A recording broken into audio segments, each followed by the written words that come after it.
We thank you for each one that has taken the time to be here. We pray that you just be with us in our discussion of our agenda as we make determinations about the direction of our city. We thank you for all of our staff and our citizens that are here to participate. We thank you for our council members. We thank you for our incoming council members, and I pray that you just continue to direct each of us as we make determinations about the benefits and opportunities for this city that we serve. Be with us now in all our discussion. May everything we say and do here tonight honor and glorify you. In Jesus' name we pray. Amen. Amen. Pledge allegiance to the flag of the United States of America and to the republic for which it stands, one nation, under God, indivisible, with liberty and justice for all.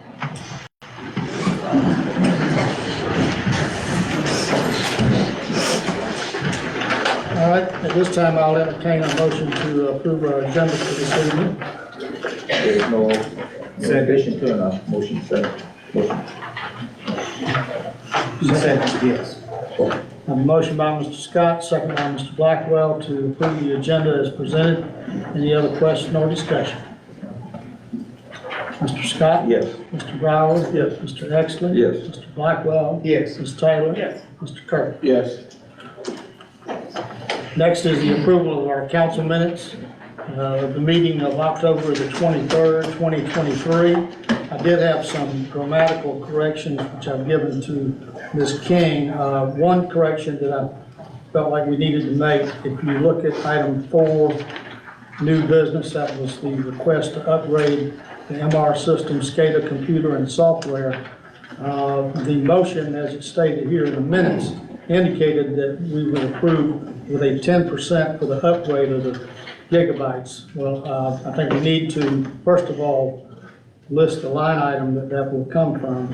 The line item is 320, 4440, 5424, 15.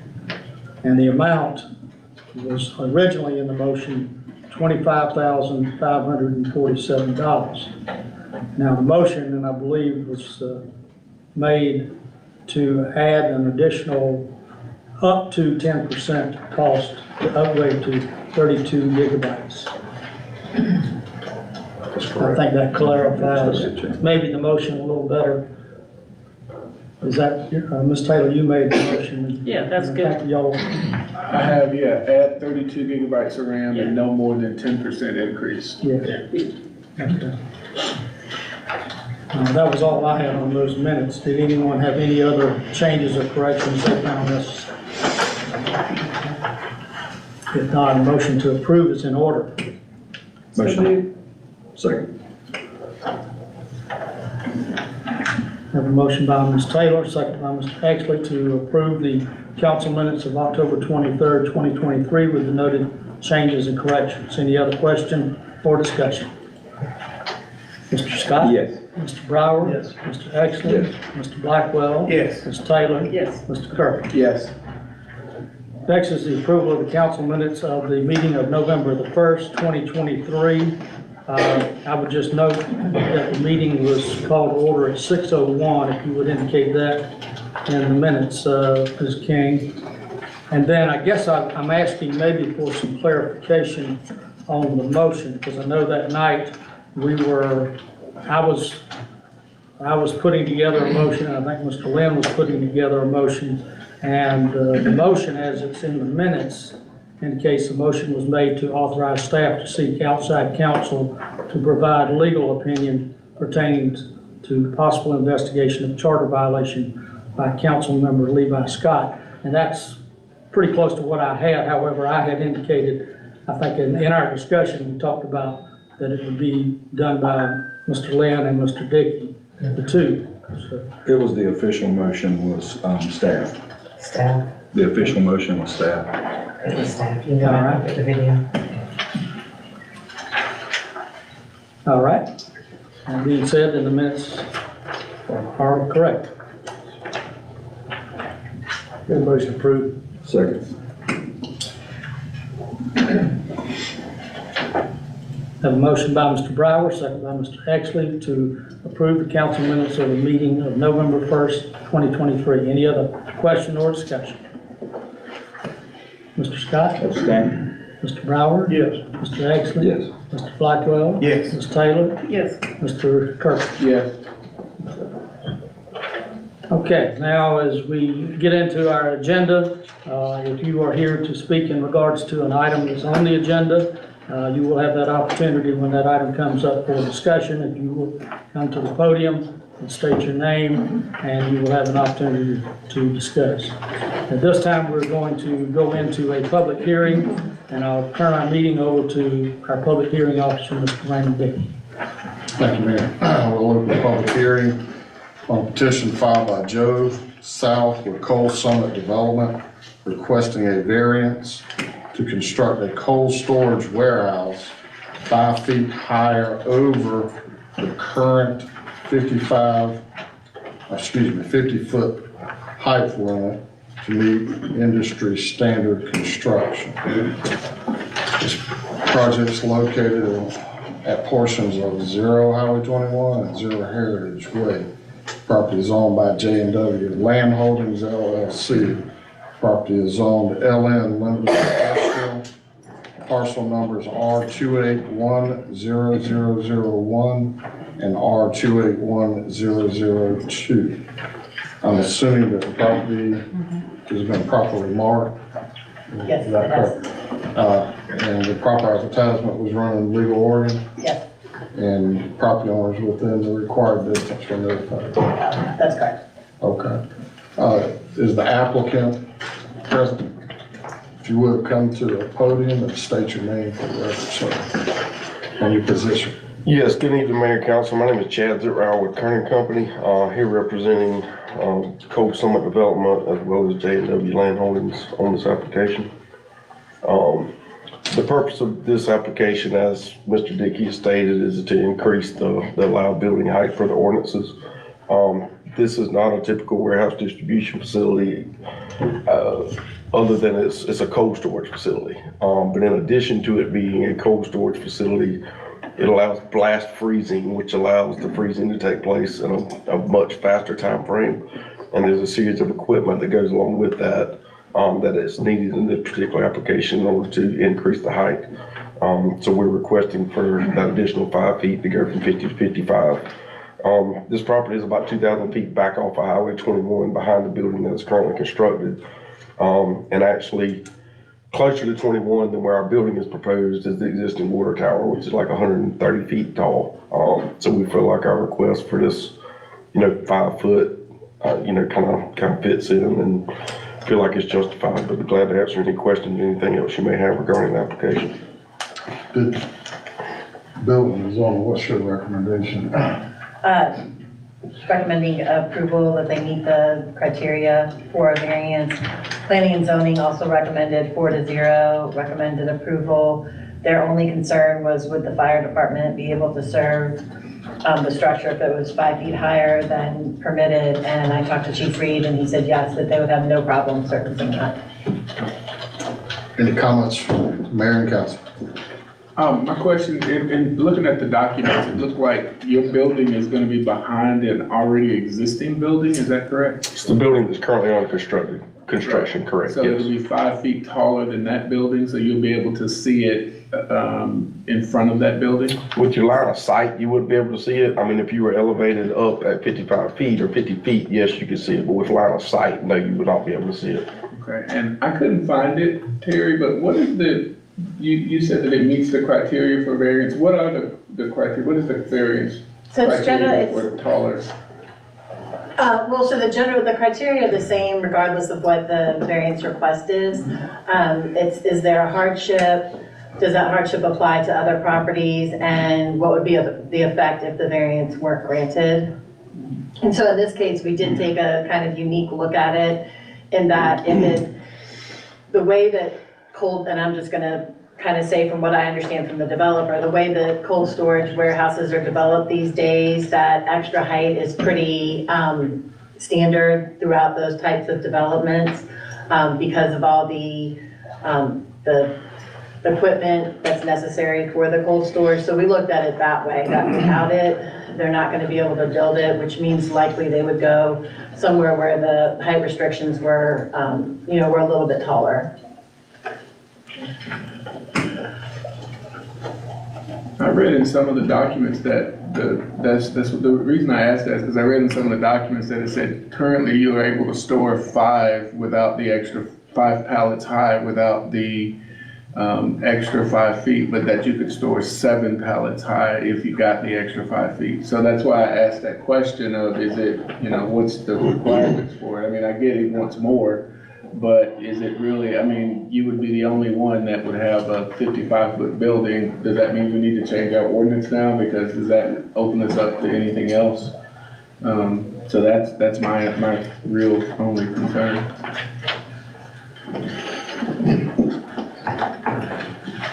Any other questions or comments from mayor and council? Does anyone from the public have any comments or questions on behalf of the applicant? Does anyone have any questions or comments in opposition to that? There being none, I'll close the public hearing. Turn it back over. Thank you, Mr. Dickey. At this time, we'll move into our agenda, new business items. Number 1, vote on the first reading of a petition filed by David Burns for a zoning map amendment for a 21.29 acre parcel located at 1350 North Columbia Avenue to amend the zoning of 2.79 acres from limited industrial to general commercial, and 18.5 acres from limited industrial to residential multi-unit attached R8 duplex, townhomes, or row house. Parcel is owned by Zipper Family Limited Partnership, parcel number R2170011. Someone here on behalf of this project. And we had the public hearing, I think, at our last meeting. I think there was opportunities for question and discussion. You heard those questions, and so go ahead with your request. Yes, sir. I mean, we're here tonight. I'm Ben Johnson with Land Unlimited, representing David Burns, taking a limited industrial property and downzoning it to an R8 residential unit, and also a couple commercial lots up front on 21.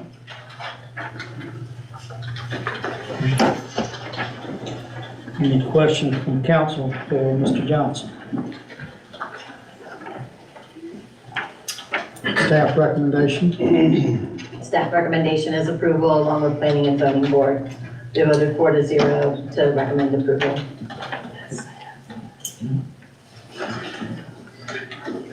Any questions from council? If not, the motion is in order.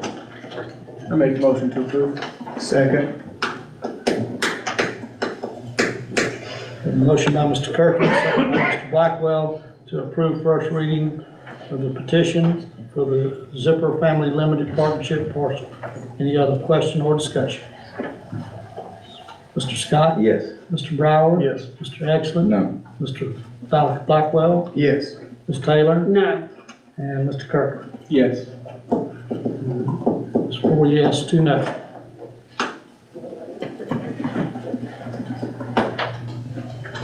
All right, thank you, Mr. Johnson. Thank y'all. All right, item number 2, new business, is vote on the first reading of a petition filed by Bobby Bagwell for a zoning map amendment for 3 parcels located at 0 Town Park East to amend the zoning from general commercial to R8 residential multi-unit attached duplex townhouse or row house. Parcels are owned by CMCK LLC, parcels number R2570033 at 1.20 acres, R2570034 at 0.85 acres, and R2570035 at 0.78 acres. How are you, sir? Good. Your name is? Cody Rogers, EMC Engineering, 1211 Merchant Way, Suite 201, Statesboro, Georgia. All right, just tell us about your request, Mr. Rogers. All right, this is the second time we've been up in front of y'all. This is the first reading tonight. Just to recap the project, we're proposing 23 townhomes in 3 buildings on about a 2.5 acre tract. We're down zoning from general commercial to R8. A couple of the issues that were brought up last meeting that I just wanted to recap. One was the concern about traffic. So went back and ran a few different scenarios. Good deal. Our development is proposing to generate roughly 170 trips per day. So that's roughly 84 in, 85 out each day. In comparison, if this property stayed general commercial, you could possibly have a 15,000 square foot office there. Of course, that square footage could vary depending on the developer and the use, but that would generate roughly 163 trips, which is very, very competitive with 170. If it was to go into a general discount store and was not an office, that'd be 808 trips. So this 23 unit townhome development would generate much less traffic, much fewer trips than if it were to remain commercial, depending on the use. If it were to remain office, obviously they'd be competitive rates there. This property has sat for quite a number of years and has been general commercial the entire time. There's been zero interest in commercial uses coming to that property. The only uses that have come to that property of interest are residential uses. That's partly due to its location. It's tucked behind 2 commercial parcels already. Commercial usually goes after the more marketable location. The visibility's a big ticket item for commercial properties.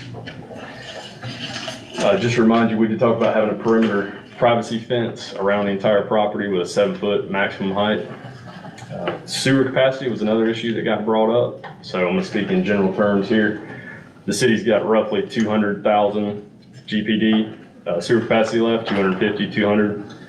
This property, if developed as we're proposing with 23 townhomes, would generate 6,900 gallons per day, which is a very small amount in comparison to that available capacity of 200 GPD. Those are just a few of the items. The developer is here tonight. That's some of the questions that were asked last meeting he could better answer, so he is here, Mr. Bobby Bagwell. I'll turn it over to y'all if you have any questions. Questions from council? We also talked about, you guys looking at putting a school bus shelter. What's the status of that? I didn't see that. It was not updated on the site plan. I think it could go where those park benches are Can shown. you show us? Sure. Show us. Yeah, we've got park benches on both sides, north and south side right here. I don't know who's controlling that. So where would be the, since we have one of our bus drivers here, Ms. Mona, where would be the best place to put that school bus? I have no idea, because that's coming into the subdivision. That's a pretty busy road. Well, the bus would have to come in, turn around, and then head back out in order to pick the kids up. So the kids would be on the side of the door of the bus. I don't see a problem as a previous bus driver.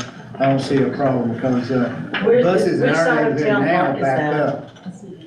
On the north side. The north side, Dairy Queen side. Yes. As you're looking at it, you're going No. in. On the north side, behind Sonic. Yeah. So this is Well, one way. buses in, one already way out. go in there and turn around and come out. So it could be on that side and they could just pick the kids up when they were coming out. Well, also the problem I have is when we were out campaigning, people park on that circle.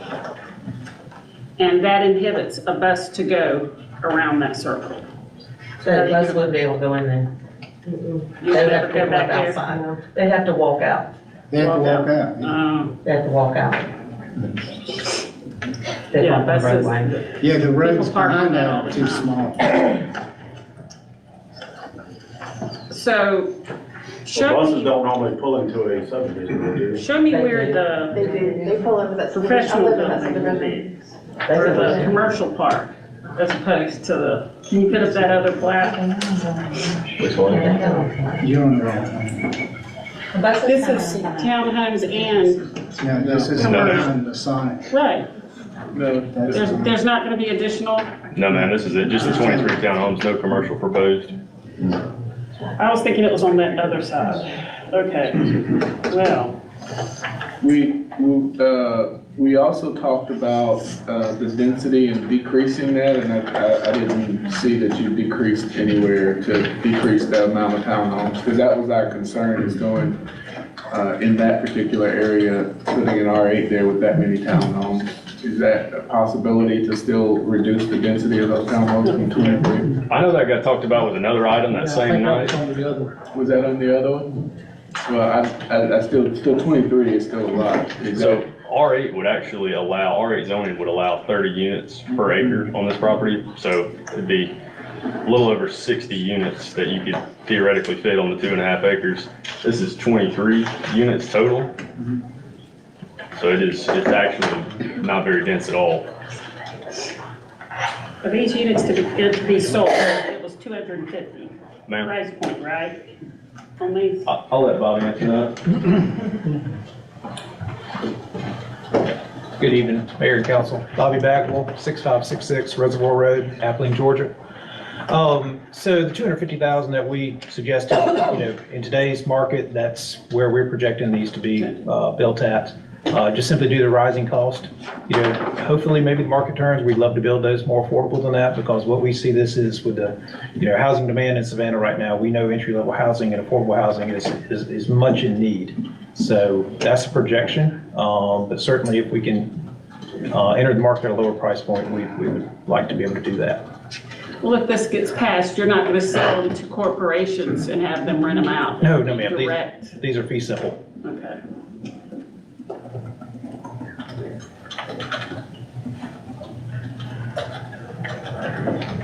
Any other questions for these gentlemen? Staff recommendation or input? And staff recommended approval as the planning and zoning board for this area. How much commercial property do we have left in the city? How much do we have in the city? Yeah, I mean, does anybody have any idea? I mean, that's a wide question, but, We may be able to get it from our tax assessor's office. yeah, I mean, I was just wondering, I mean, we're start rezoning a bunch of commercial to residential, and then, I mean, what happens to the commercial, you have them all out? Yes, sir. I also want to state that I'm a commercial broker as well. I do residential and commercial. And as Cody said, I don't know that, the location of this is very viable for commercial, being behind it's an existing older commercial development that already has some vacancies in place. So we just believe that the housing demand is, in such need right now with all the economic growth in Savannah, that a residential would be a better fit for this property. And I guess my next comment would be, is it our responsibility as a council to provide affordable housing? Yes. Yeah. I mean, Council's not in the business of building houses. if you want to build residential, you buy a piece of residential land. I mean, whose responsibility is that to provide, these houses?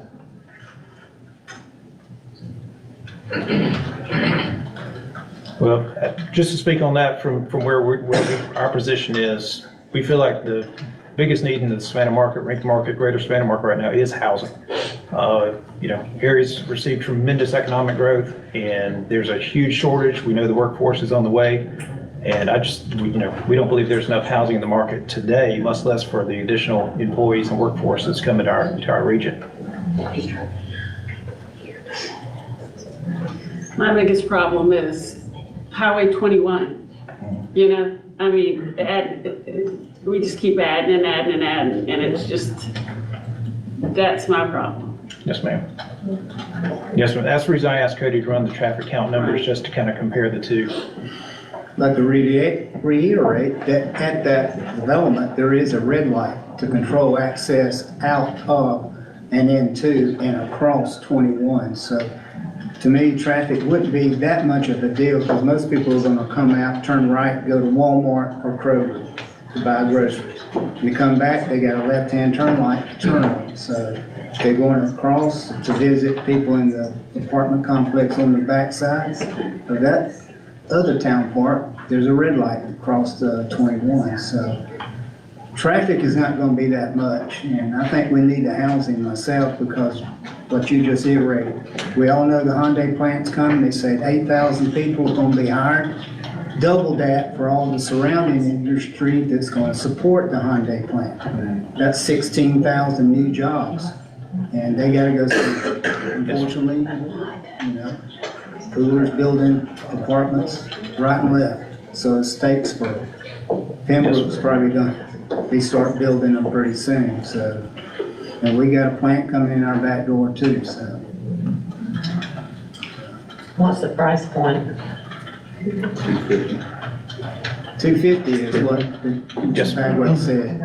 Projected at 250.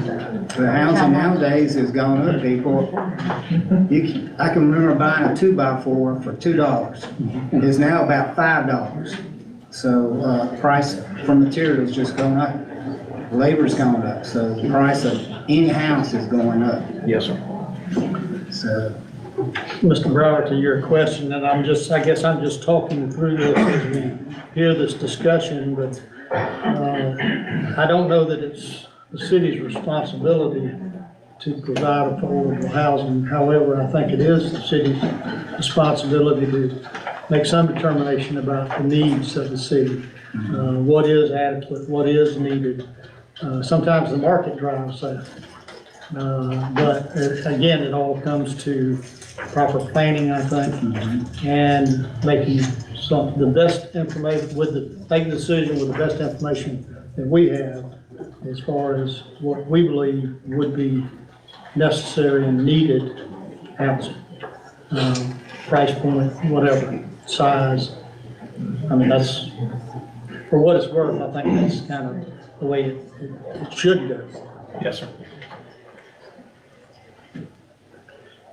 And point taken, I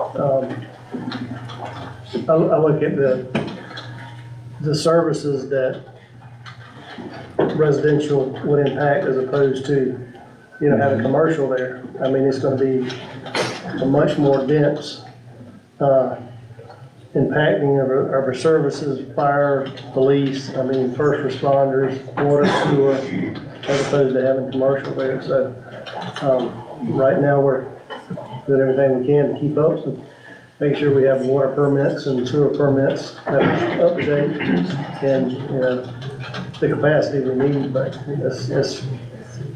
it impacts our services much more than residential, other than, general commercial. To that same point, you've got the additional water tap fees, sewer tap fees, and the water bills each month for each one of those units as well. As a revenue generator. One of the things I mentioned, and I don't think you were here at the No, sir. That was not at study I session. mentioned to you that whether you had maybe considered office commercial for that property, because I know that piece of property is surrounded by a lot of options, commercial, office commercial, and then you've got some R8 or R6 right in there very close. So that's kind of right in the middle of three different zones. But I don't know if you looked at office commercial as an option. No, sir, we did not. We just understand the housing demand in the market. And so that's the reason we were going for the R8 zoning. Also realizing that, the adjacent property is a very simple, comparable product. And we just thought it was a really good fit for the area to take it to the R8 zoning.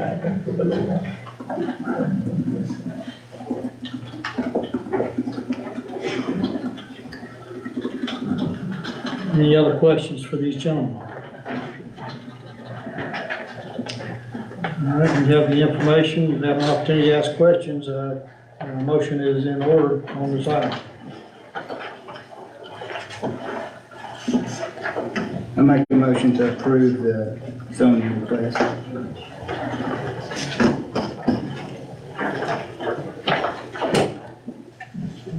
We have a motion by Mr. Blackwell.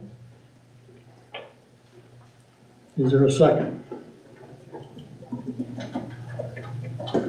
Motion fails due to lack of a second to the motion. Thank you. Sorry, gentlemen. Yes, sir. Thank you.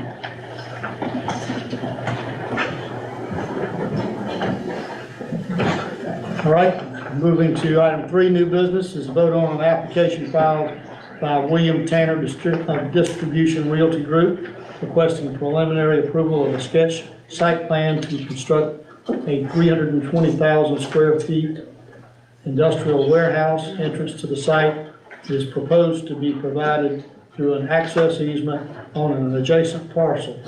Properties are located at 0 Highway 21. Parcels are owned by JPWM Investment LLC.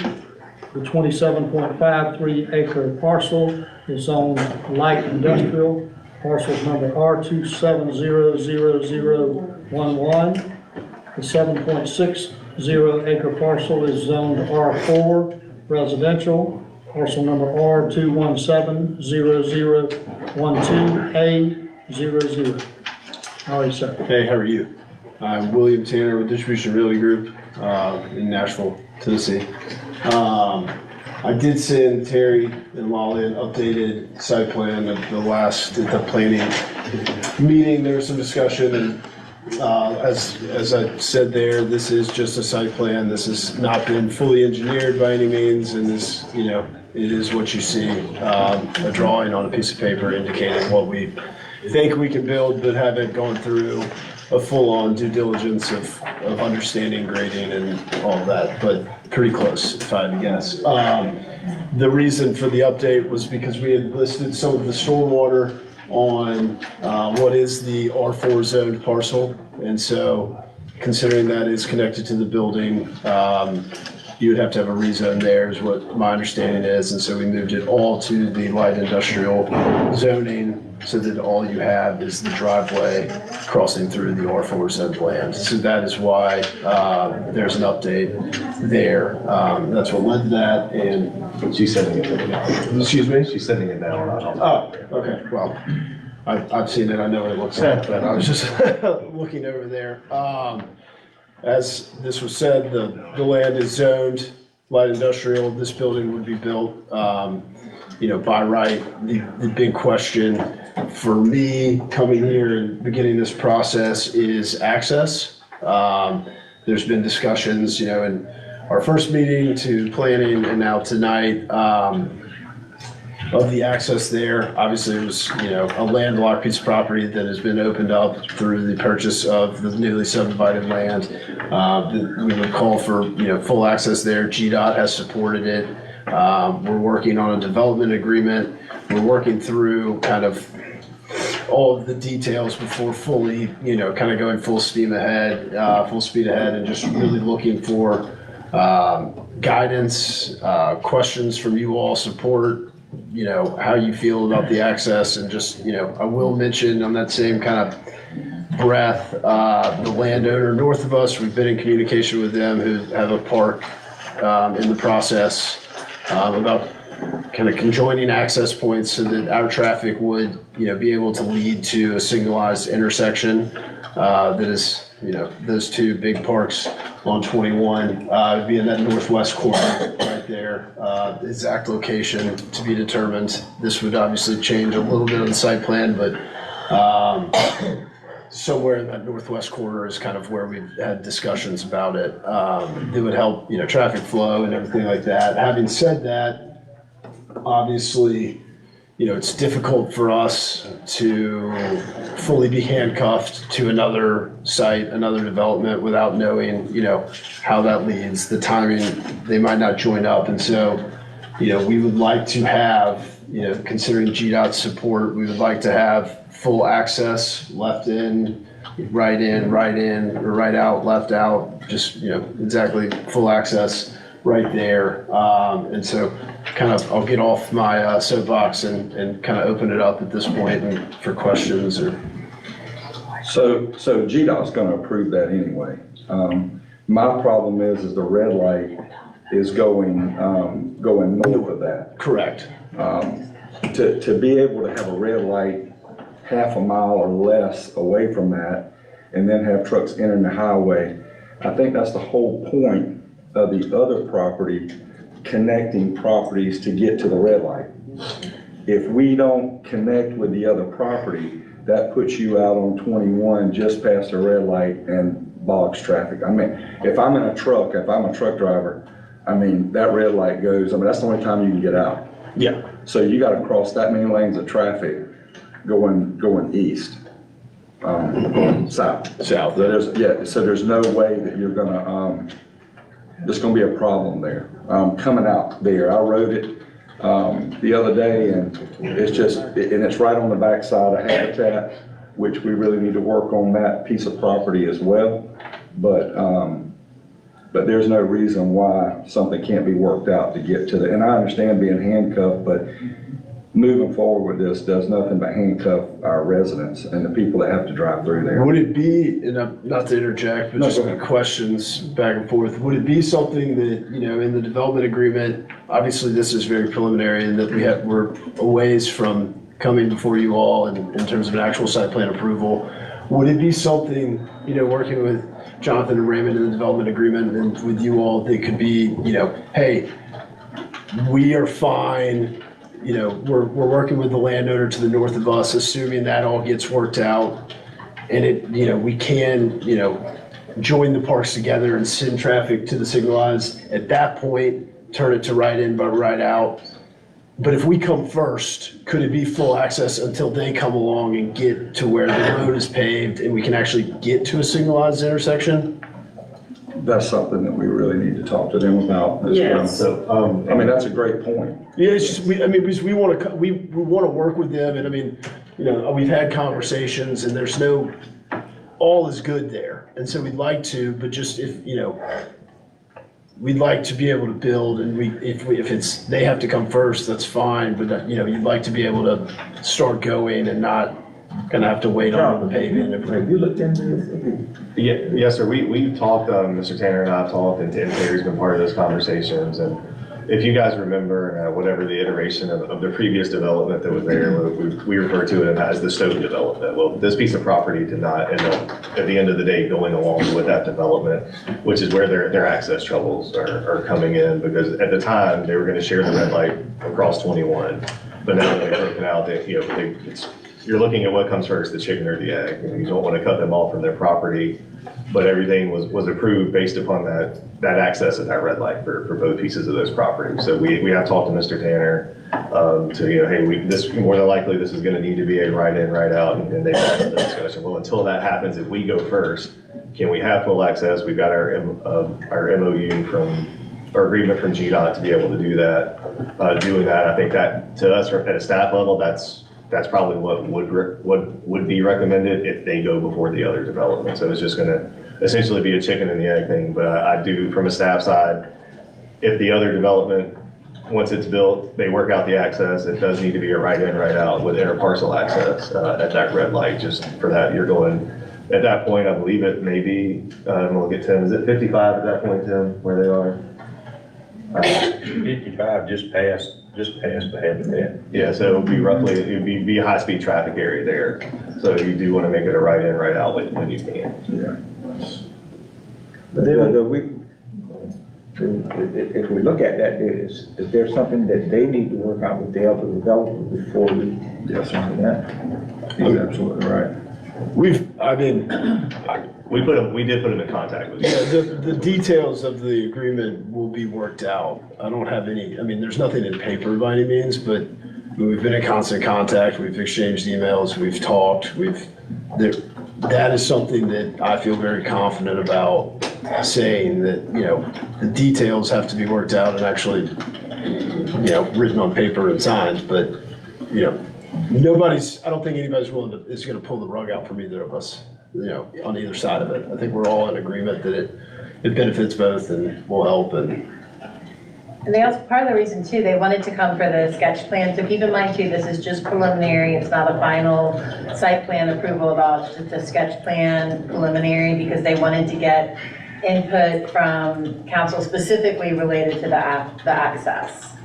So, but I do know that just, from conversations that their attorney and Mr. Dickey have been, sending back and forth red line drafts of a development agreement. And I think it could be workable if we have that agreement where that lane goes, that entrance go away once the other development is ready to start operating. So on that, completely, I'm very, agreeable to those terms. Hypothetically, if we were to build it, it was under that agreement and they never come, what happens? It just doesn't ever, for whatever reason, it doesn't get developed, what happens? We're fine, we can utilize the access at all, fully functionally like it was planned, and if somebody comes, I'm just kind of playing the tape out here, not. Yeah, I mean, he can't be locked. I mean, but because if there are other developments, we won't have to worry about that impact on the traffic there. That's right. But then we'll have to worry about something with whoever comes back later and try to develop that particular area. All right. It would have to go away the moment that, Yeah. the moment that you had access to that red light. So it's just like if it's, yes, okay. So I'm hearing you all correctly though, that it's like, hey, if it's 3 years down the line, it's not like, hey, we built it and they're still not there. Our Or it'd be an only entrance and not an exit. You know what I'm saying? no, ma'am. Like a write-in only? Right. Right, Yeah, and exit at the left. Assuming you can get to the light. Yeah, I mean, I completely understand why you all would want that. It's just, for me, if you turn it right in, right out, you're essentially continuing to landlock it. I mean, you're not, but it's difficult to develop it, with that, kind of being attached to it. And So that's not our intention to landlock. We want to make sure that we don't get too many cuts going into No, I mean, I completely agree. and that turn. I mean, just on a safety level, it's better to be at the light, but my question is, just as on the developer side, it's what happens if they don't come? That's right. And we, as my team, we need to be protected in case that doesn't happen. I don't think that's gonna happen, but the question has to be asked. Question about the property, and it's not, it's much simpler than the access in and out, but you have a small portion, 7 acres, that is residential. Yes, sir. Is that piece that's right behind the church? Yeah, yes, sir. So that was subdivided from the church and purchased from the church. So, that is kind of that piece that you're pointing at. Now with the new site plan, all of the stormwater is on the light industrial side. So you guys have already secured that property? Yes, sir. The church and the property? Yes, sir. Okay. So the only use for that R4 was just a road to go through there? Correct. No building? No building. I mean, no, I'm not asking for it to be rezoned for trailer stalls or anything like that. It is Just purely, a road. I need a driveway. An expensive driveway, but a driveway. All right. Any other information needed or any other questions? How do you prevent them from turning left onto Highway 21 there?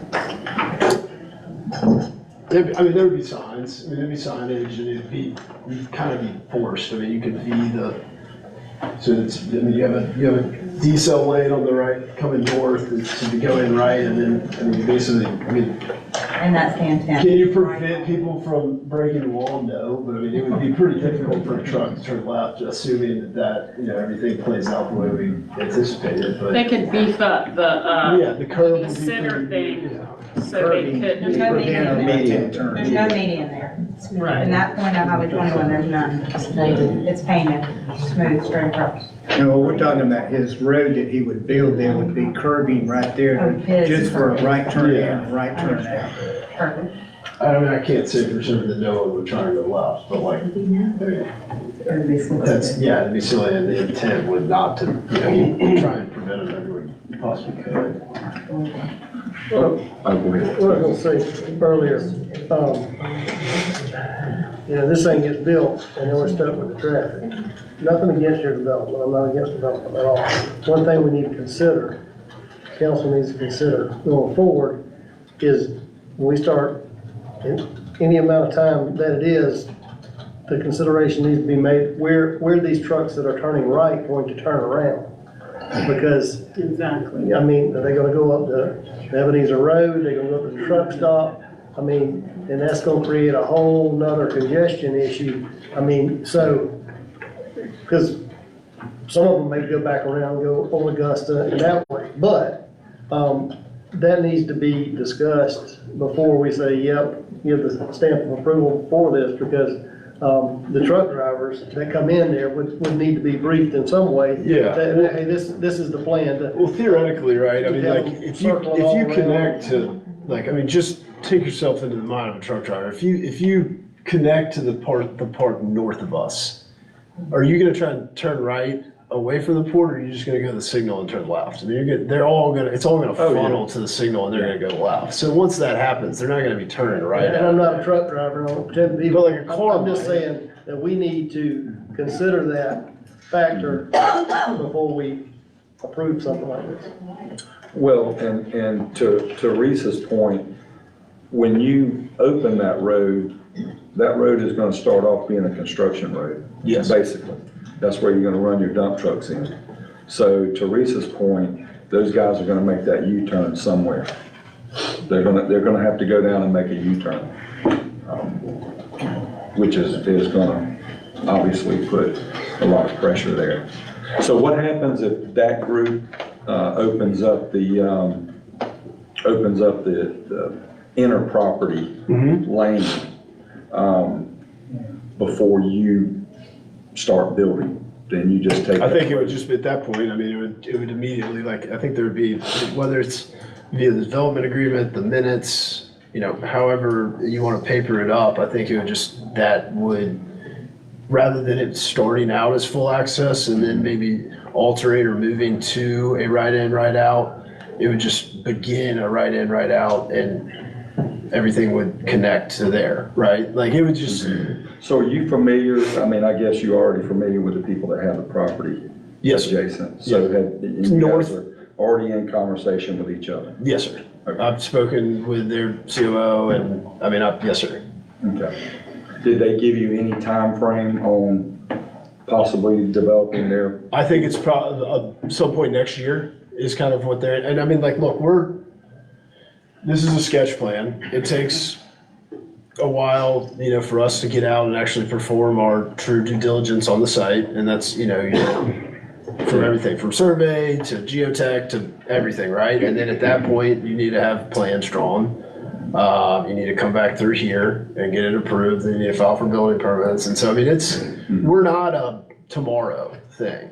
I mean, by the time we actually were to put a shovel in the ground, it's a next year at some point thing. So, you know, that's kind of their timeline. And so I think that's why I'm here now, is trying to work through this, because I think that the timelines will mesh.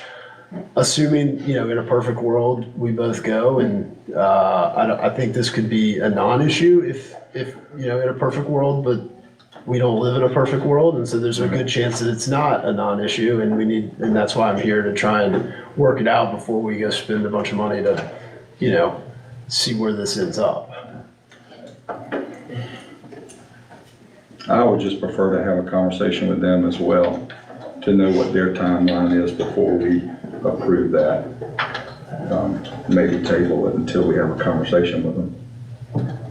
So this is, as Ms. Lewis said, this is actually just a preliminary plan. There will be a final one. Yeah. I think they just, so you still have the opportunity to say yay or nay when that final site plan comes But in. so why would we say yay or nay now if we have another opportunity? I mean, why, you know, you understand what I'm saying?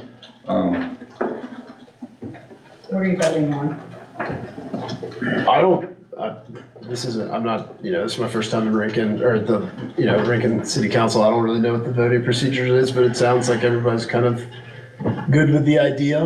And so, I mean, that's kind of why I'm here to, you know, have this conversation and then, you know, speak with Jonathan and Raymond to try and paper up a development agreement and then work with the landowners north. And, I mean, the big question I had was, hey, if they don't come and we do, can we operate? And it sounds like everybody's okay with that, under the assumption that once they do come, whoever it is, we need to, you know, combine access. And they will have to come back with a final site plan, so our applicants have an option when they're going through site plan approval.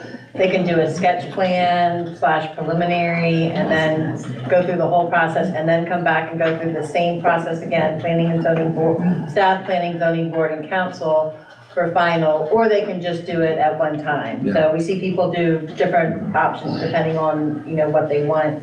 to accomplish in this case, because that access was really key. If it was absolutely not, there's gonna be no access to 21, or, you know, you have to share with the red light, then he needs to know that now before he goes any further. But it will come back to you, I assume with the development agreement and a much further state for final, which then you'll have all of the plans that go along with the final site development plan. And there'll be two development agreements. There'll be one for the Stoughton property, because that will have to be revised, because this property has been removed for it, as well as a development agreement specific to this one. So there'll be two opportunities to make sure that is written down in the document that you all.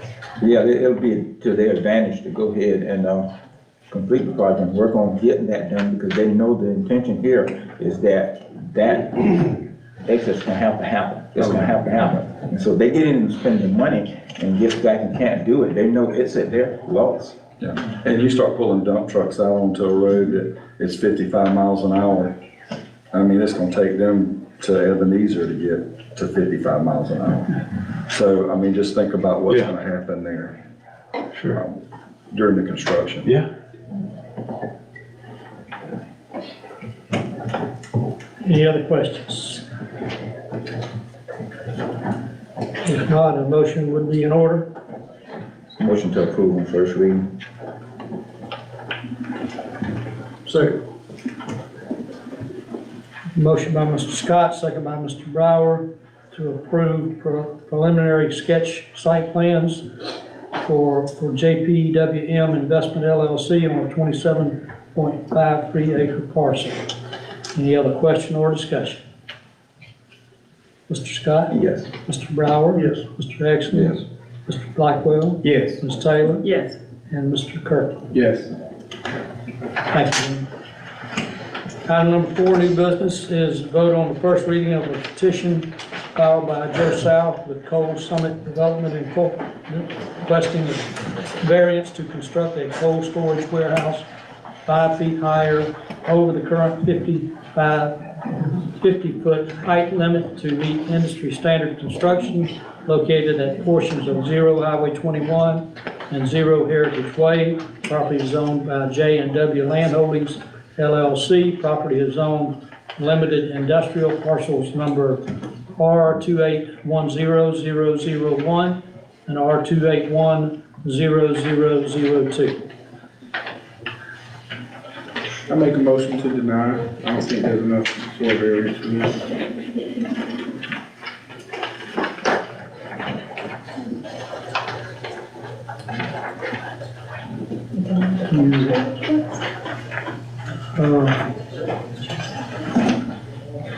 You want to hear any information? Sure, I mean, this is, yeah, I mean, we just Okay. talked about it. We have a so, motion, but Yeah, I mean, I can somebody wait. prepared to make a second, that's fine. We have a motion to deny. Yes, good evening. Thank you, Chad Zarell, Kearney Company again, here representing this project. As you're aware, this entire development has kind of been ongoing for about 3 or 4 years, but there's some zoning applications, have some buildings under construction. You know, we do feel like this is a very critical component of this development. We feel like investing in a property that's, you know, $350, $400 a square foot to build and bring to the tax basis, you know, compared to the typical warehouse distribution is a good investment. There is a development agreement in place with the CID for some of that money to come back towards to the city of Rankin. And just feel like the cold storage with what that is creating in this area is a good fit. I can understand the concerns about the variance request. I mean, we would be glad to hold a follow-up workshop and kind of talk about building heights and where that's at in the city of Rankin's ordinances. I am aware that a 50-foot building height was kind of set years ago by a lot of municipalities based upon the ability of fire trucks to reach that, because previously they were not able to go. They didn't have the equipment, you didn't have the technology to fight fires over that 50-foot building height, and that's kind of where that was established. The city of Rankin's has not been updated. There are some others in the general area that have increased to 60 or 70.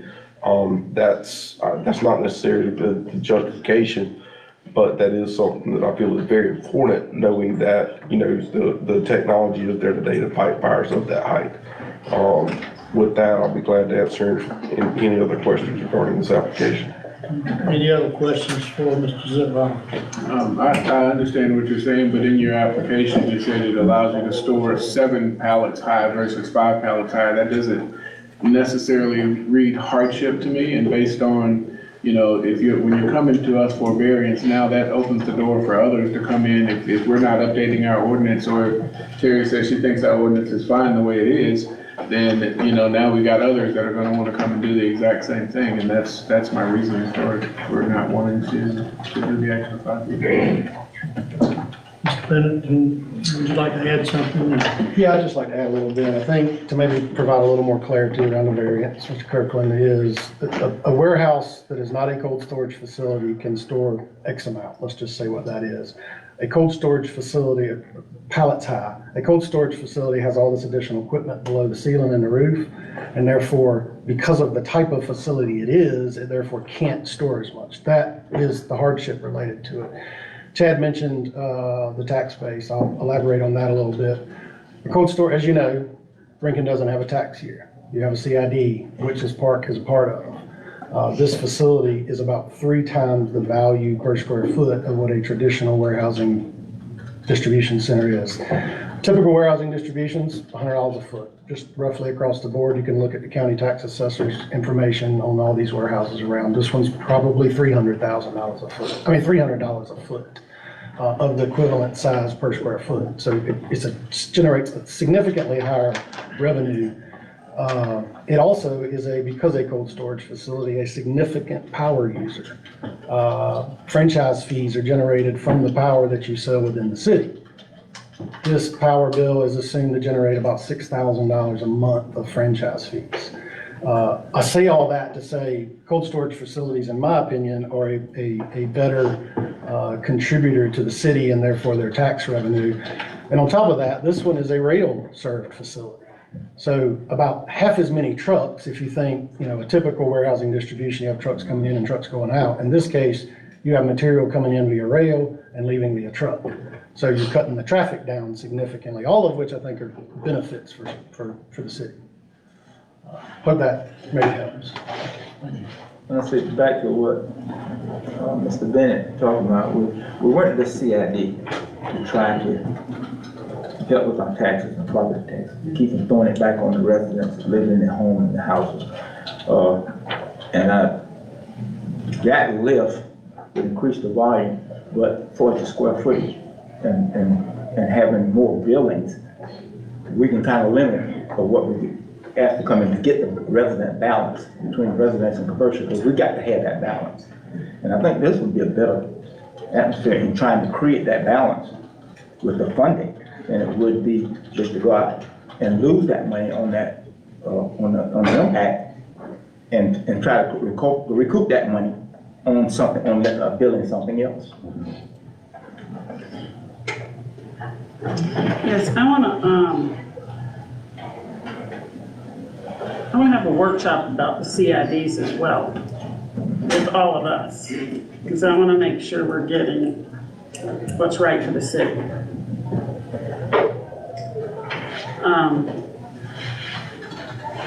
I've been in a cold storage facility like this, and I understand the equipment that runs along the top. I've seen it myself.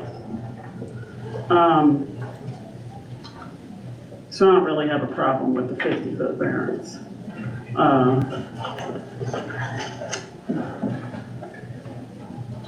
All right, any other questions or information needed? We have a motion on the table to deny by Mr. Kirkland. Is there a second?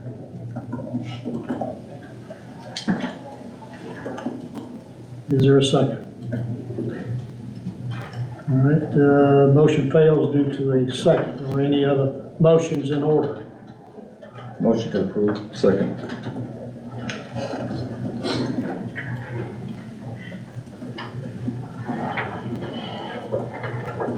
Have a motion by Mr. Scott, second by Mr. Exley, to approve the first reading for a variance to Coal Summit Development. Any other question or discussion? Mr. Scott? Yes. Mr. Brower? Yes. Mr. Exley? Yes. Mr. Blackwell? Yes. Ms. Taylor? Yes. Mr. Kirk? No. All right. Thank you, gentlemen. Item number 5 is the vote on an application filed by Alex Long with Lawrence Alexander Homes requesting final site plan approval of a 35-lot, single-family subdivision. The 19.05 acre property is located at 1678 Fort Howard Road and is zoned R4 residential, 1 unit detached, conventional house. Property is owned by Fort Howard GSL LLC, parcel number R2650010. How are you, Mr. Long? How y'all doing, Mayor, Council? If you would just tell us about your request. Well, I think pretty much everyone up here is pretty familiar with what we've got before you tonight. I mean, it's our final set of plans, everything ready to get our LDA. We've, met all the recommendations, everything with staff. We have our staff approval letter, just ready to get going and break some ground. I'm excited for you. Okay, well, it's been so long since you've been here and we approved this, so remind me, sidewalks are going through it and you're Yes. doing the sidewalk on 21. Okay. Okay. Yeah, on Fort Howard, sorry. Yeah, Fort Howard. You did something on 21. Mona, is the bus will not go down there, correct? You'll have to pick up at the roadside. All right, can you also, Will a bus turn around? You know, let that house right there park 10 cars in the cul-de-sac. I mean, Cap City ordinance can keep them from doing that. We're deemed to, but I mean, the curving, the curvature of the cul-de-sac was made large enough for a bus to turn around. I mean, we did BMC. That would be something the transportation department have to write and say. I mean, that would be. we will. That was one of the questions at our original P and Z meeting was about the bus. But I mean, that was something that EMC addressed when they engineered the plans was, I mean, that's something we definitely did speak about, was making sure that it was large enough for a school bus to turn around at the end. I appreciate you staying with the overlay over there and keeping it in R4 on the zoning. Yeah. And if I don't have a call for motion. Oh, and in my defense, you didn't leave me much choice. Well. Can I also say, I definitely appreciate you putting the sidewalk in the front because eventually it's gonna connect sooner than you think. Yes, it is.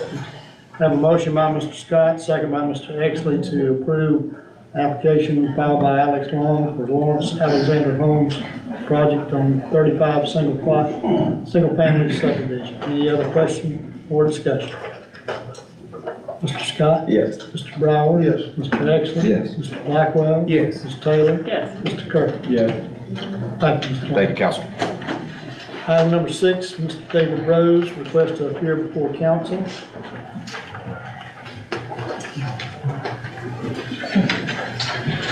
Good evening, Mr. Mayor, council members. My name is David Rose. I am up here with Destiny Bradshaw representing the Rincon Noon Lions. I'm a brand new member of the Rincon Noon Lions, and our purpose today is to talk to you about requesting a permit for the annual Christmas parade. Obviously, the parade will not be happening this Saturday, but we did want to come before you and present our revised proposal to see what we can make happen, because I think all of us would still like to see something happen this year. Do you want to speak to that? Next year, we will, after speaking with the chief, make sure that by October, we come before you, so that we can have ample time in preparing for the parade. We'd also, in looking at December, we're making a change, maybe proposing that we look at December. So propose a date and stuff. We have had some ongoing conversations with Mr. Lynn and with the chief, even up through the very beginning of this meeting. The date we'd like to propose to you this evening is Sunday afternoon, December 10th. Along keeping the route of Fort Howard, but not going down Highway 21 and cutting down Lisa Street and sort of ending in the Walmart parking lot.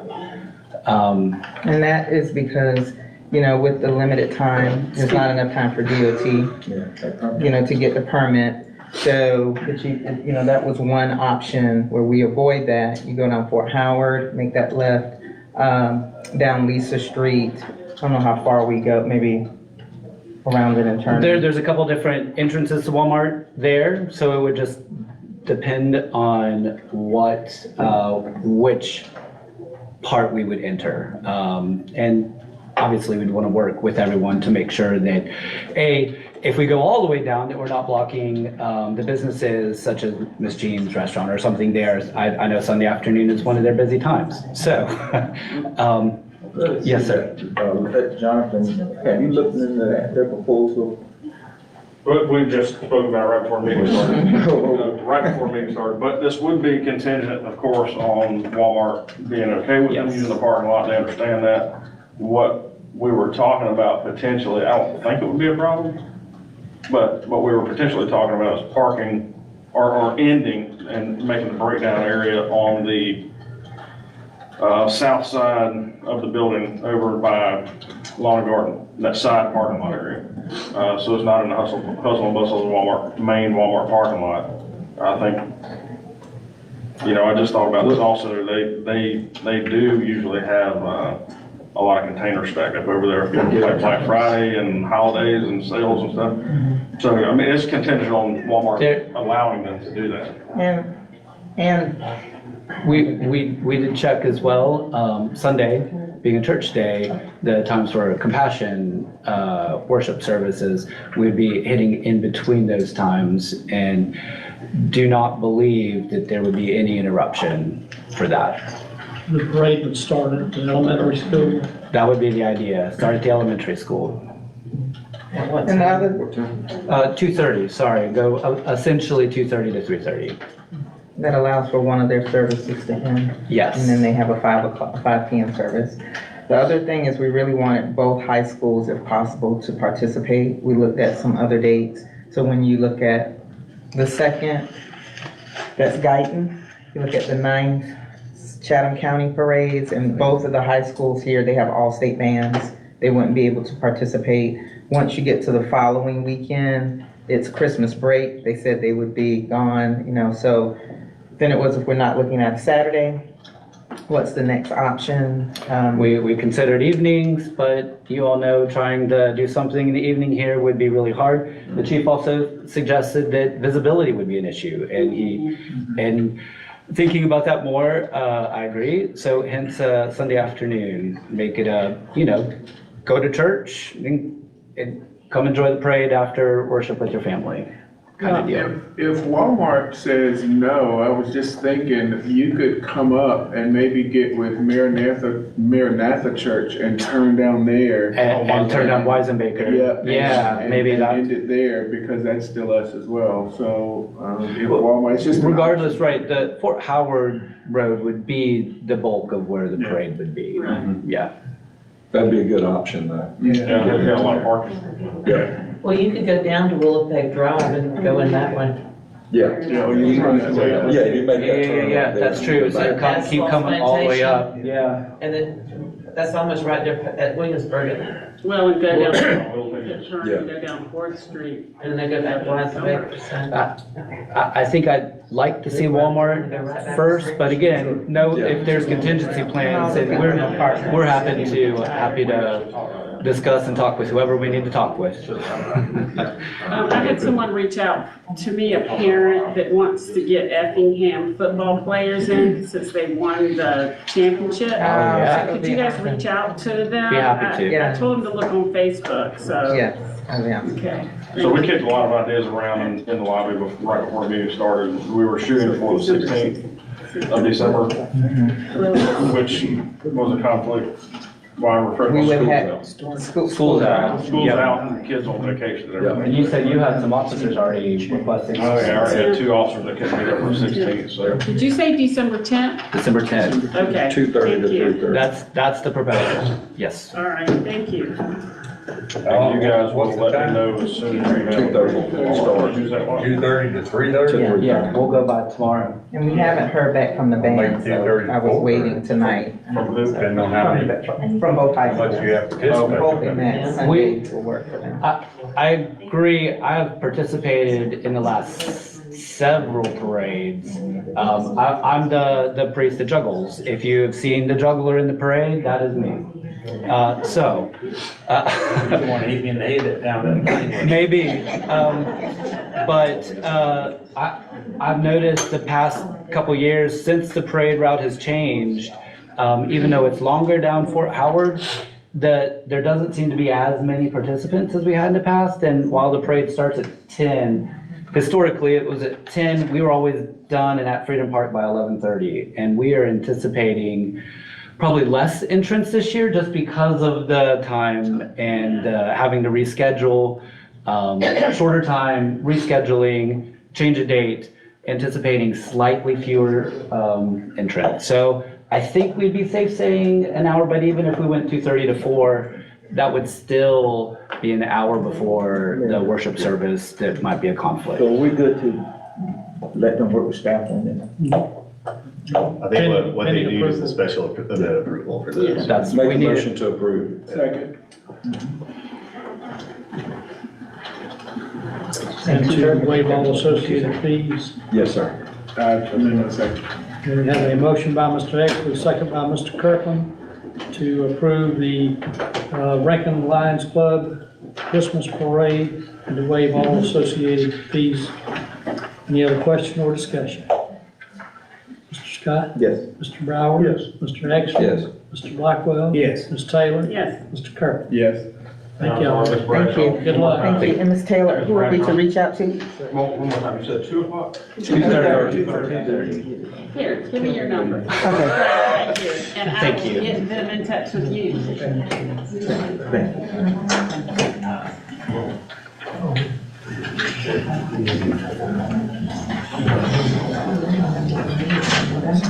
She'll probably be reaching out to you after the meeting. Thank you. Thank you. Thank you all. Item number 7, new business, request approval to award bids for the City of Lincoln sidewalk projects.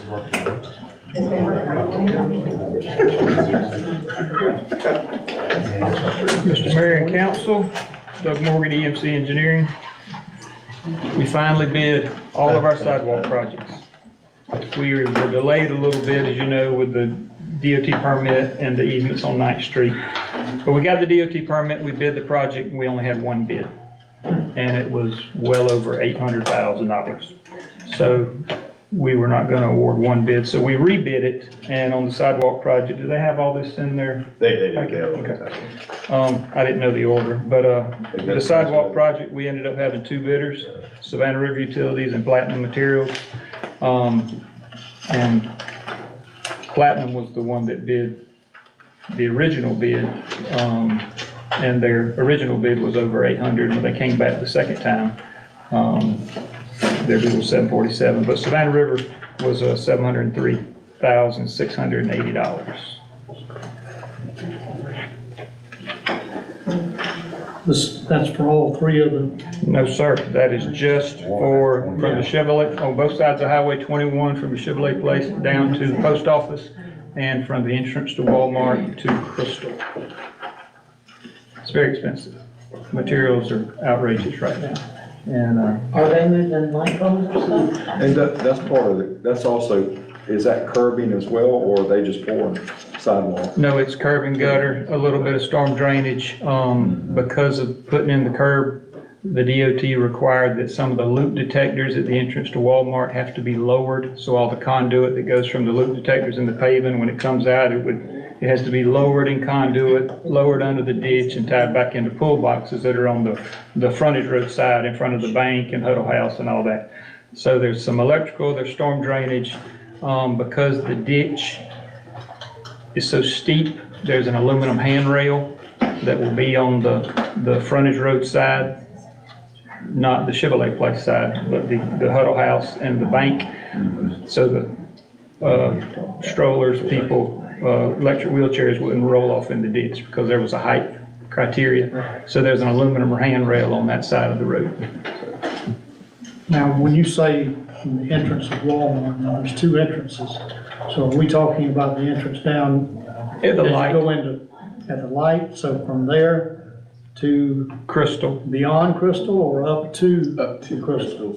It's So you're basically. across Lisa Street. You're basically talking about along the frontage road from where the old KFC and the bank up to. And we'll redo the striping in the right end, and the island right there, and have a crosswalk, and it will go through the Crystal property.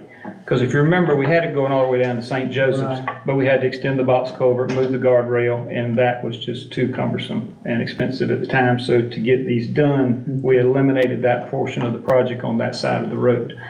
But on the other side of the road, it goes from Prosperity to Town Park and connects to the sidewalk at the mailbox outside the post office. So I've got it in order, Doug, if you want to kind of go down the line. Okay. So I've got it in order if you want to go down the line. So it goes all the way to West Town Park? Or No, it stops at the post office. that's Northridge?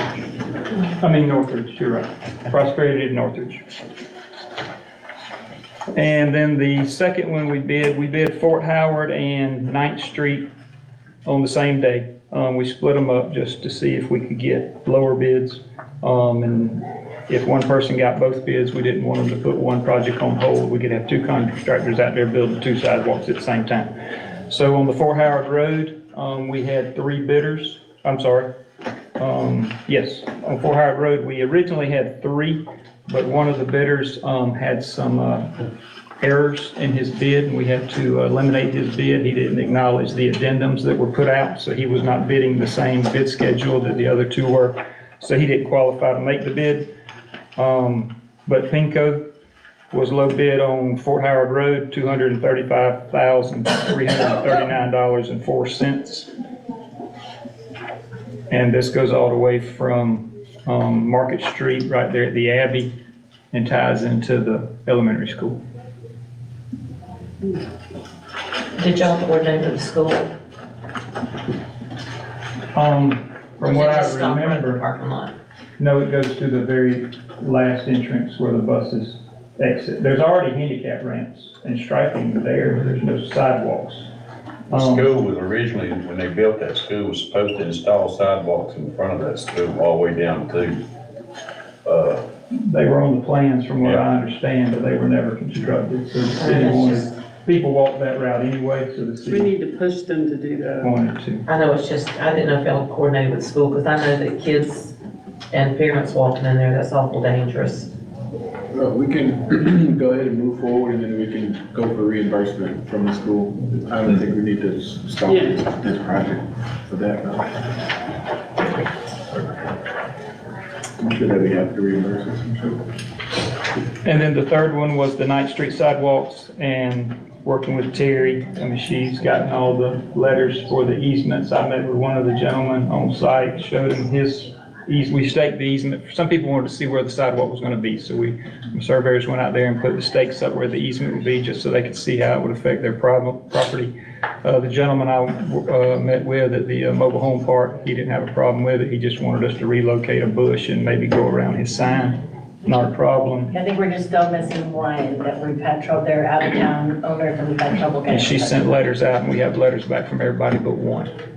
So the 9th Street project, we're pretty much complete. The sidewalks on 9th Street, all the way out to almost to 21.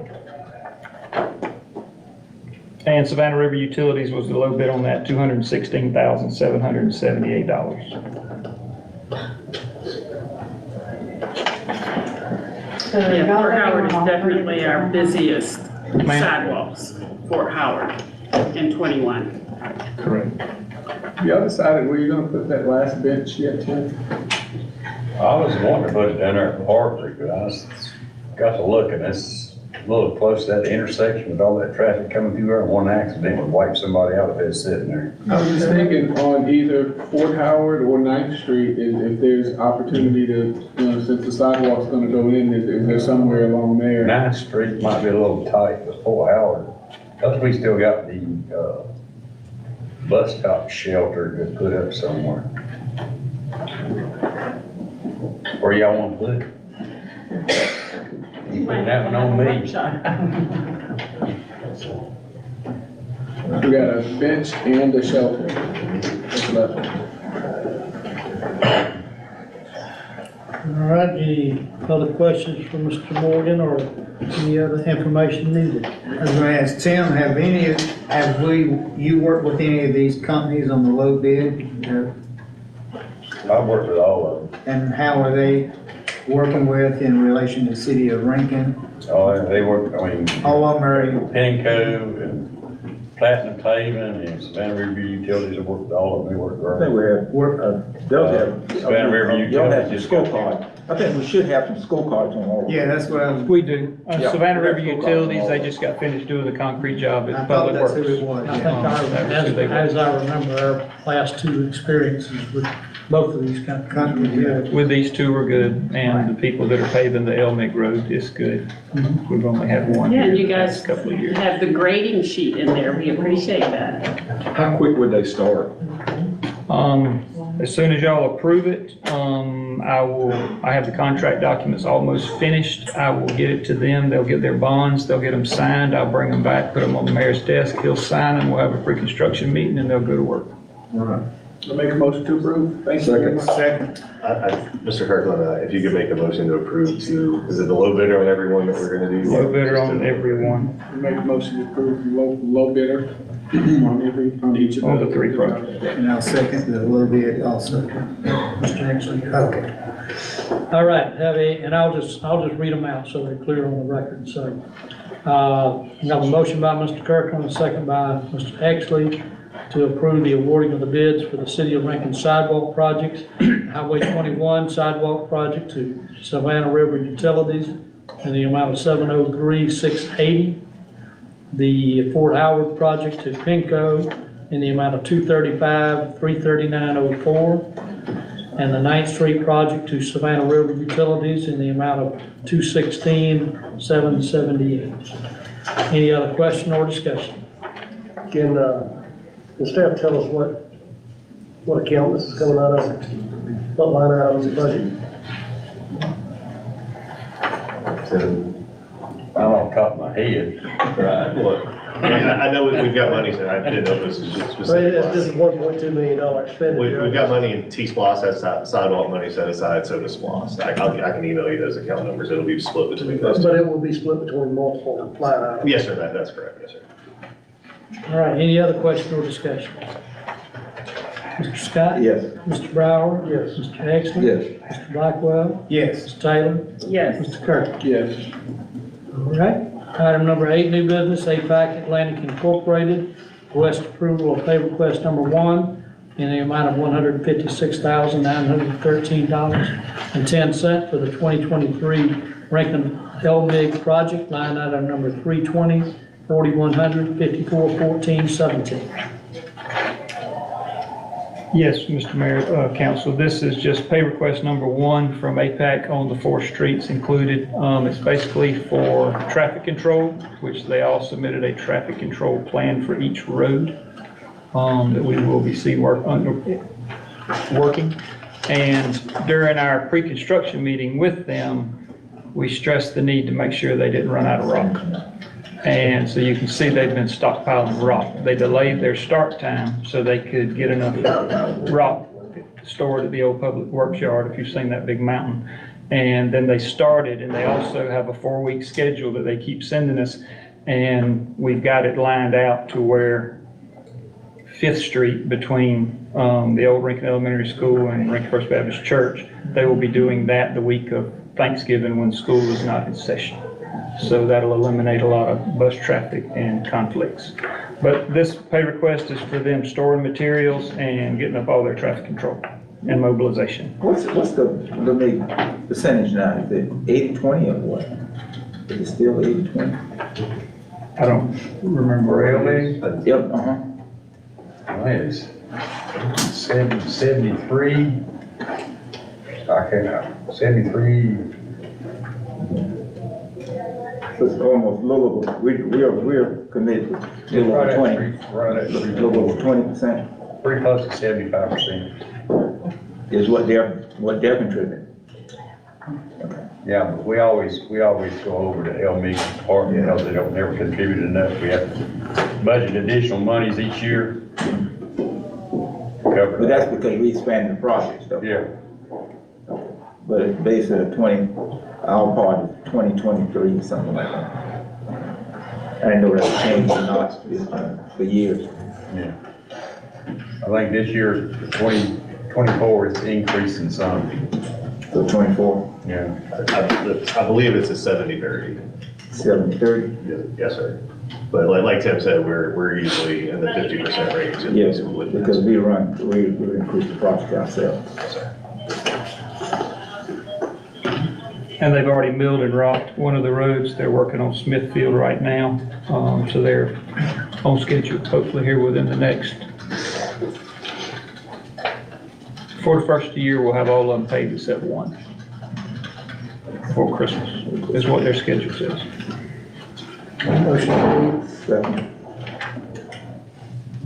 Motion by Mr. Brower, second by Mr. Scott to approve APAC request, pay request number 1 in the amount of $156,913.10 for the 2023 Rankin LaMake projects. Any other question or discussion? Mr. Scott? Yes. Mr. Brower? Yes. Mr. Egston? Yes. Mr. Blackwell? Yes. Mr. Taylor? Yes. Mr. Kirk? Yes. Item number 9, new business, is vote on the first reading of an ordinance to consider proposed amendments to the City of Rankin ordinances, specifically sections 90-122, sign regulation, general and special provisions, section 90-129, table 1, allowable sign functions and required permit fees, and table 2, list of sign types and dimensions allowed or prohibited. Ms. Lewis?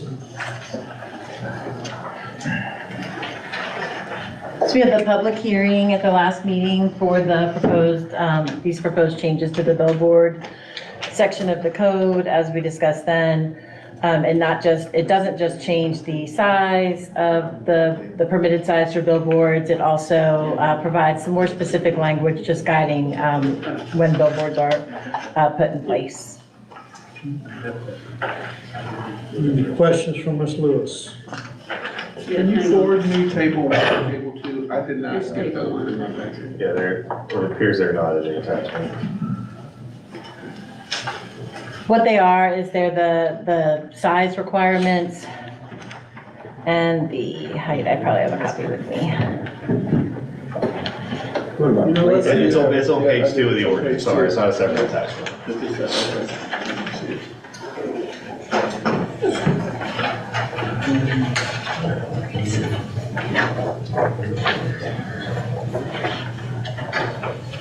What is the fee?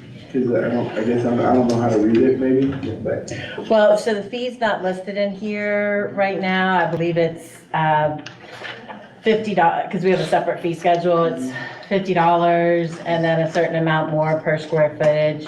It is one of the fees that we're proposing to raise when we bring forward our proposed changes to the fee schedule. Yeah, it's consistent with what we talked about. So you can see, but I'm more concerned on placement and distance. Placement. Because there's some cities I've gone through with billboards and plastic, 10, 15 feet apart.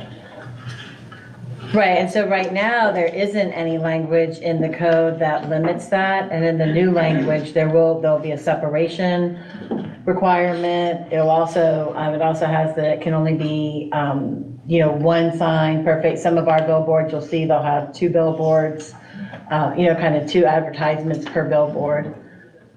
And it does say no more than 3 billboards shall be permitted per mile.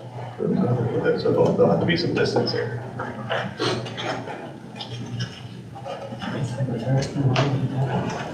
Any other questions from Ms. Lewis? If there are no questions, motion is in order. Make a motion we approve. A second. Have a motion by Ms. Taylor, a second by Mr. Blackwell to approve first reading of the ordinance considering proposed amendments to the Rankin City ordinance section signs. Any other question or discussion? Mr. Scott? I vote yes on first reading. Mr. Brower? Yes. Mr. Exley? Yes. Mr. Blackwell? Yes. Ms. Taylor? Yes. Mr. Kirk? Yes. Item number 10, new business, is vote on the first reading of an ordinance to consider proposed amendments to the City of Rankin ordinance, specifically section 90-21 and 90-40, planning and zoning board language. Ms. Lewis? Yeah, so this one is, also had first reading at the last meeting.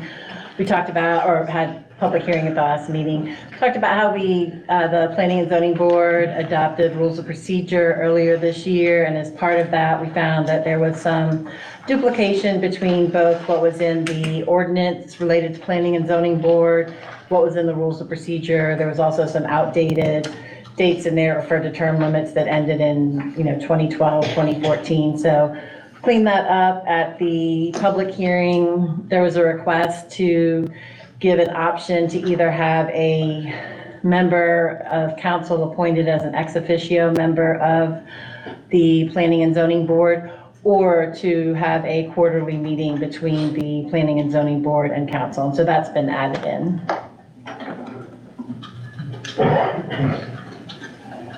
Any questions from Ms. Lewis? Make a motion to approve. Second. Have a motion by Mr. Kirkland, second by Mr. Scott to approve first reading of an ordinance regarding planning and zoning board language. Any other question or discussion? Mr. Scott? Yes. Mr. Brower? Yes. Mr. Exley? Yes. Mr. Blackwell? Yes. Ms. Taylor? Yes. Mr. Kirk? Yes. And number 11, new business, is a vote to appoint a new member to the planning and zoning board. Yes, so when, at the last meeting, when you appointed 2 new members to fill the vacant positions, I let y'all know that we did have another member that had let us know that he wanted to come off at the end of this year. His term would typically have gone through December of 2024. Since we do have several applications right now, it seemed appropriate to go ahead and bring that forward to you now. The new member, while the 2 members that were appointed at the last meeting will start next week at our November 21st meeting, the other new member that you would potentially appoint tonight would not begin until our January meeting.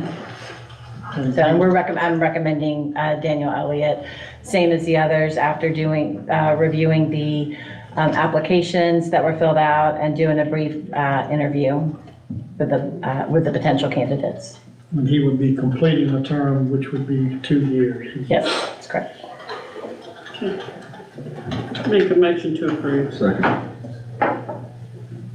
Have a motion by Ms. Taylor, second by Mr. Exley to appoint Mr. Daniel Elliott to the members, as a member of the Planning and Zoning Board for the City of Rankin. Any other question or discussion?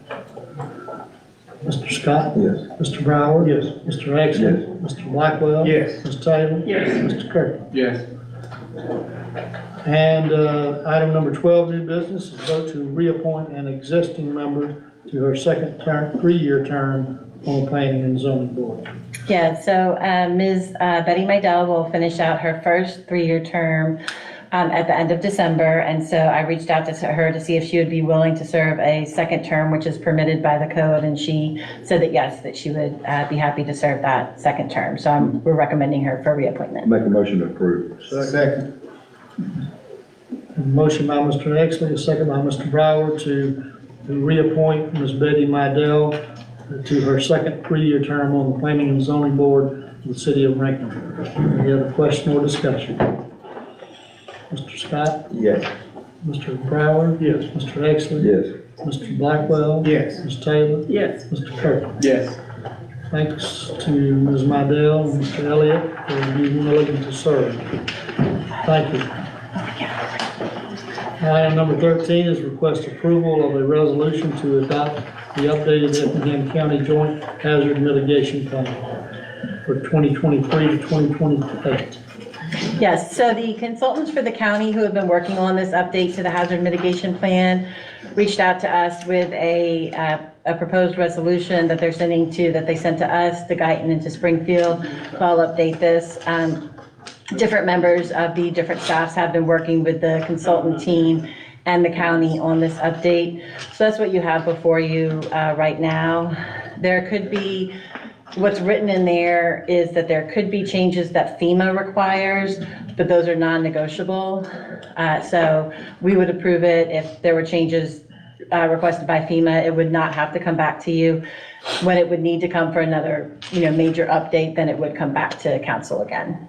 When do we actually see that plan? Is it after? I included a link in there. I was going to print it out, but it's 380 something pages. So there's a link. If it doesn't work for you, let me know and I can forward it to you in a separate email.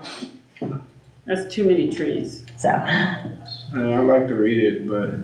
There's a lot of good information in there. And you can also kind of hone in on the portion that's very specific to Rincon and some of the things that we're going to be working towards.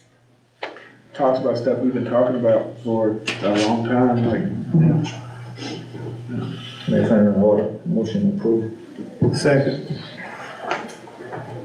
Have a motion by Mr. Scott, second by Mr. Blackwell to approve the resolution to adopt the updated Effingham County Joint Hazard Mitigation Plan for the years 2023 to 2028. Any other question or discussion? So did you guys read it and kind of understand how it affects us? Because I'll be honest, I have not. And are we at a point to where we have to make a decision today, or can we put it off to one more meeting to give us time to review it? I don't know what the timetable is like, or I don't want to hold it up, but I also don't want to miss something that could be important. So the only thing we would miss, I don't want to even speak into existence, if there is a disaster between now and the next meeting and this plan, we didn't have the resolution adopted, we wouldn't be eligible to receive any of this disaster funding. It's to protect our butt. Yeah, If a storm comes through, we have. And the only reason the plans are so long Is it the same one for 2022? We just made some addendums. Yeah, and if it get bad enough, the feds will come in and take the equipment and do what they want with it anyhow. But the plan itself, it covers all the disaster areas and the analysis. If we don't list disasters that would be likely to impact Rincon, should a disaster happen, we would not be eligible for funding. So and that's why the plans are so long, is because everything has to be listed, the threats, the events. That way, if there is the unfortunate disaster here and there's a federally declared disaster, when those funds start coming out, this plan is what allows us to be eligible to get that funding. Yeah, funding back. It's incredibly specific. Man hours, the manpower you put in, to get all that out, and equipment you had to go out because of this, it all comes back. That's correct. To you. I'm all for it. Remember, we had a resident in here that was talking about it a couple meetings ago, and we couldn't answer the questions because we didn't have the information, and I'm fine with approving it, but I think we need to do our due diligence and read through it and see if there's changes that we can make, if there are changes we can make. All right, any other questions? Mr. Scott? Yes. Mr. Brown? Yes. Mr. Exley? Yes. Mr. Blackwell? Yes. Ms. Taylor? Yes. Mr. Kirk? Scott and Blackwell. Yes. Thank you. Item number 14, new business, is approval of a payment to Diesel Power Solutions in the amount of $6,961.86 with the repair and engine replacement of an infield machine, line item number 100, 6100, 542540. Yes, sir. This was, Diesel Power Solutions had our old infill machine, as I'll call it, for about 6 months to get it repaired. They finally did get it repaired after doing the full engine replacement, and this, as the amount exceeded the $5,000 without a contract, just before you all to approve that expense in the amount of $6,961.86, which is to be paid from Parks and Rec, 100, 6100, 542, 540. Make a motion, we approve. Yeah, because y'all were talking about how hard it was to find people to work on stuff. It was very difficult, yes, ma'am. Second. A motion by Mr. Taylor, a second by Mr. Scott to approve payment to Diesel Power Solutions in the amount of $6,961.86 for repairs to the infield machine. Any other question or discussion? Mr. Scott? Yes. Mr. Brower? Yes. Mr. Exley? Yes. Mr. Blackwell? Yes. Ms. Taylor? Yes. Mr. Kirk? Did you hear? No, but I read it. Item number 15 is approval Me and Scott. an agreement in the amount of $9,408 with GoGov to implement a citizen request management system and notification alert. Line item number 100, 1300, 521200. Yes, sir, Mr. Mayor and Council. This is the system that, if you all remember right, Mr. Kirkland had forwarded along, and I just so happened to see them at the ICMA conference back in October. Did a demo with them, and the price is very, very reasonable for what we would get, which is before you all tonight. We would get both what they call a citizen request management module. That's if a citizen wants to go in and make a complaint about a street light, pothole, car, overgrown grass. Just do it through an app. We're able to respond to that in real time. They can see comments, they can see who it's assigned to, upload pictures, do whatever they need to do at that point. It also allows internal tracking of projects for us that we can control who sees it, where you guys can see. For example, we could do these sidewalk projects and have internal tracking and comments and updates in that system.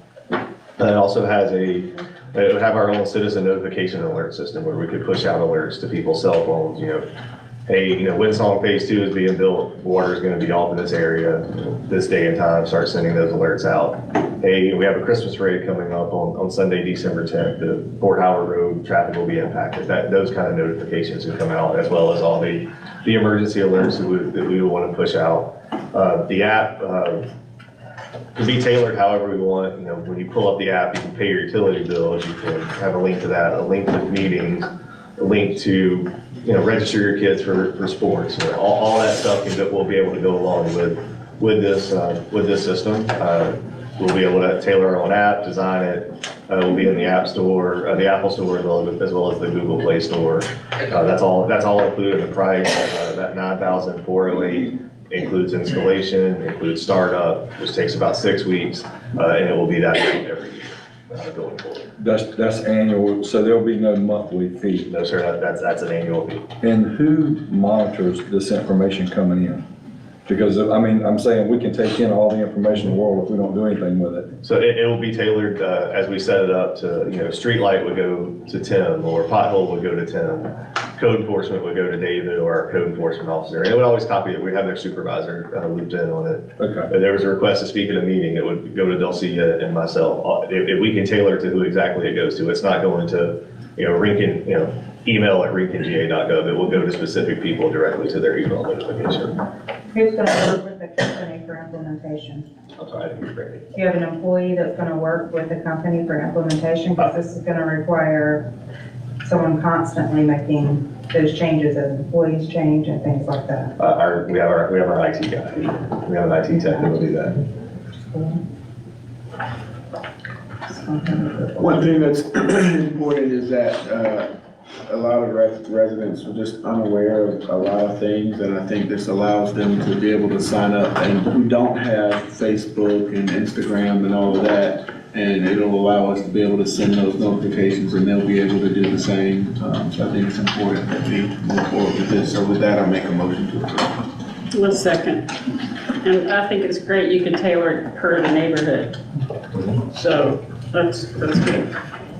Have a motion by Mr. Kirkland, second by Ms. Taylor, to approve agreement in the amount of $9,408 with GoGov to implement a citizen request management system and notification alert system.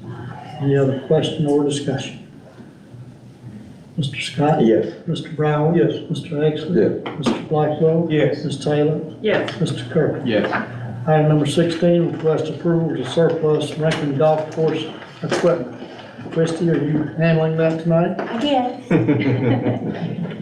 So, Yes, we have a tractor and 2 blade grinders that are old, rusted, taking up space in our maintenance section. Tim has agreed to come get it and to scrap it out. It is too old for auction, not gonna waste any money.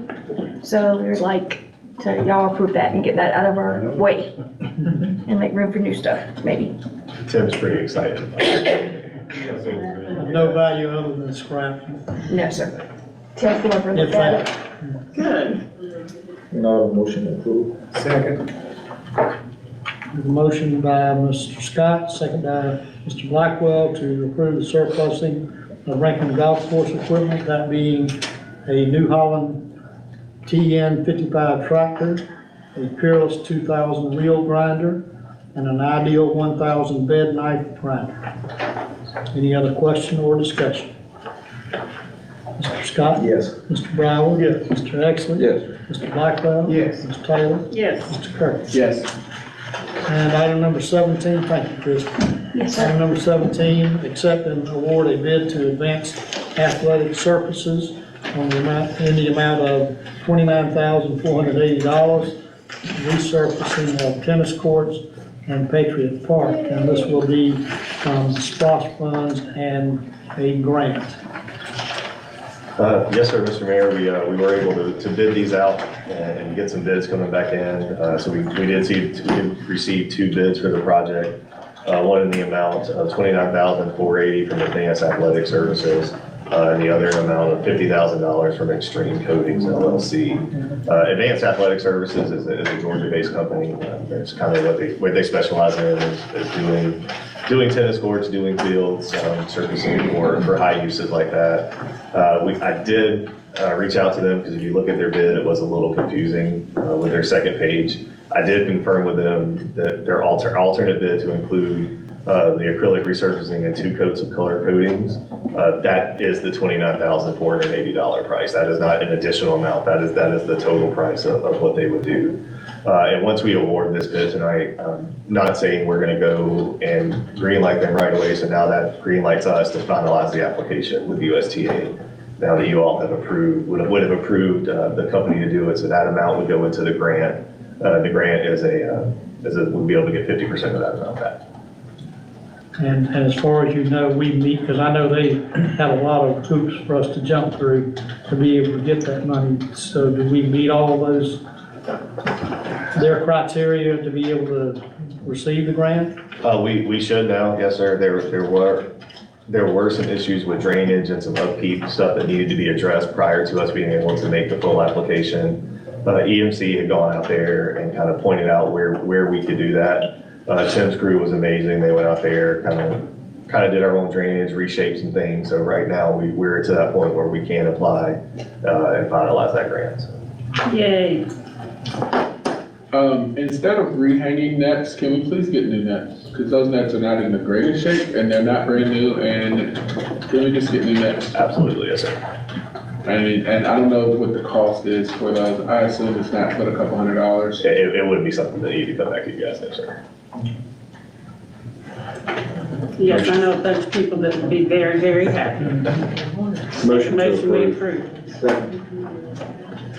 Have a motion by Mr. Exley, a second by Mr. Scott to accept and award the bid to Advanced Athletic Surfaces on the amount of $29,480 for resurfacing of the tennis courts at Patriot Park. Any other question or discussion? Mr. Scott? Yes.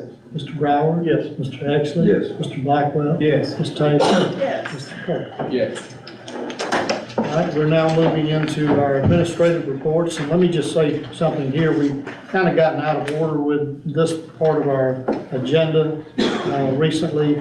This part of our agenda is only for our staff to communicate to council and council discussion. So if we keep that in mind now as we go through our administrative reports. Mr. Lynn. Yes, sir, Mayor. Just a couple things tonight.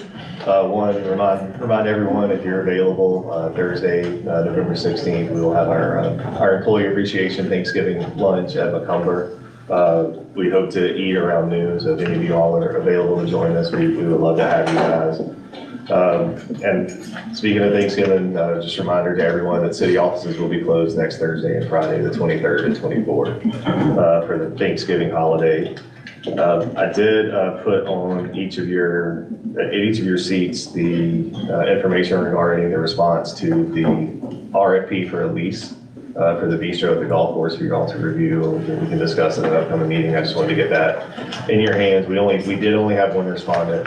I didn't expect that many, so what you have in front of you is definitely worth the read. Happy to announce that our candidate, Mr. Joseph Moore, has accepted the position as superintendent at the Rincon Golf Course, with his anticipated start date being Monday, December the 4th. And I know I sent a message to you all regarding budget workshops and hearings. With the schedules coming up, it's looking like if it's amenable to you all, we could do the workshop and the hearing on the same day, Monday, December the 4th. And if everything goes according to plan, have it on the agenda the night of December the 11th for formal adoption of the budget moving forward. And that's all I have tonight. If anyone has any comments, or if that schedule doesn't work, please let me know. We can definitely work around that and get it taken care of. Any questions for Mr. Lynn? Do you have a draft of us to look at before, or I guess I just kind of want to understand? My hope is to have that to you guys by Wednesday. By Wednesday this Wednesday week? of this week, yes, sir. And then once we publish the ad next week, it would be available to the public to look at. And then another question, playground. I have not gotten an update back from them. They have not responded to my last email about when the park was gonna come in so that they could fix the high gate. We did get the new seat ordered, the bucket seat that has been broken. It came in today, so Tim and them will get that fixed for us, and we'll be replacing all of the chains on the swings in the coming week. But that's on us, and that wasn't part of the contract. Agreed. But all the other stuff, I'm done. I'm completely done. We need to do something right now. If that's, tell them to go away and we'll sue you or whatever. I don't care what that is, but I'm done. It's been well over a year. They're not communicating back with us now. What do we do? There's also a piece missing. If you go over there on the high slide. Yep. That's the one we're waiting on. Yeah, that whole what I'm trying to piece, get yeah. I mean, so you can't even open up without. That's correct. Clean up. But there's plenty that we have to do. They aren't before we- Yes. Chains look like they were replaced. We already got all that Yeah. stuff. We paid for half of it up front, correct? That is correct, yes, sir. So we still owe that. still owe them half. That is, yep. And I agree, this has been the worst project I think I've ever been Yes. associated with. How it was carried out, the contractor's responsiveness has been atrocious, and it's just unacceptable. So, whatever. Was there a split on the equipment? Was there a split on the equipment and the labor? So what did we pay up front? Did we pay for equipment? I don't know that it was detailed. I think just in the agreement, it was 50% due If I upon remember correctly, it was 50% just, completion. yeah, if I remember correctly, that's what it was. I definitely would hold back the labor. Whatever the difference is in the material, but labor, I wouldn't. We probably need to look at putting some kind of And for penalties. their We negligence, definitely need to look at to penalties. not put get in touch penalties with in us. these some of these contracts. Yeah. I guess we'll probably never deal with them again, though. I don't see us dealing with it. That's correct. do they have a parent company, or is it all just the same? I think it's them, if they are the company. Now, they may order their equipment from somewhere, but same people we paid are the same people that are installing it. Does anyone know who, the county used for their? Can you reach out to the county and find out who they used and see if maybe they can give us a courtesy, come look to see what needs to be done and kind of do something, because we gotta get something done. It's. Yeah, they completely just, I mean, it's like they went out of business and didn't tell us, you know? I mean, no response whatsoever. It's hard to tell if they were ever in business. Right. Yeah. Yeah, and the tough part is like you said about getting somebody over there.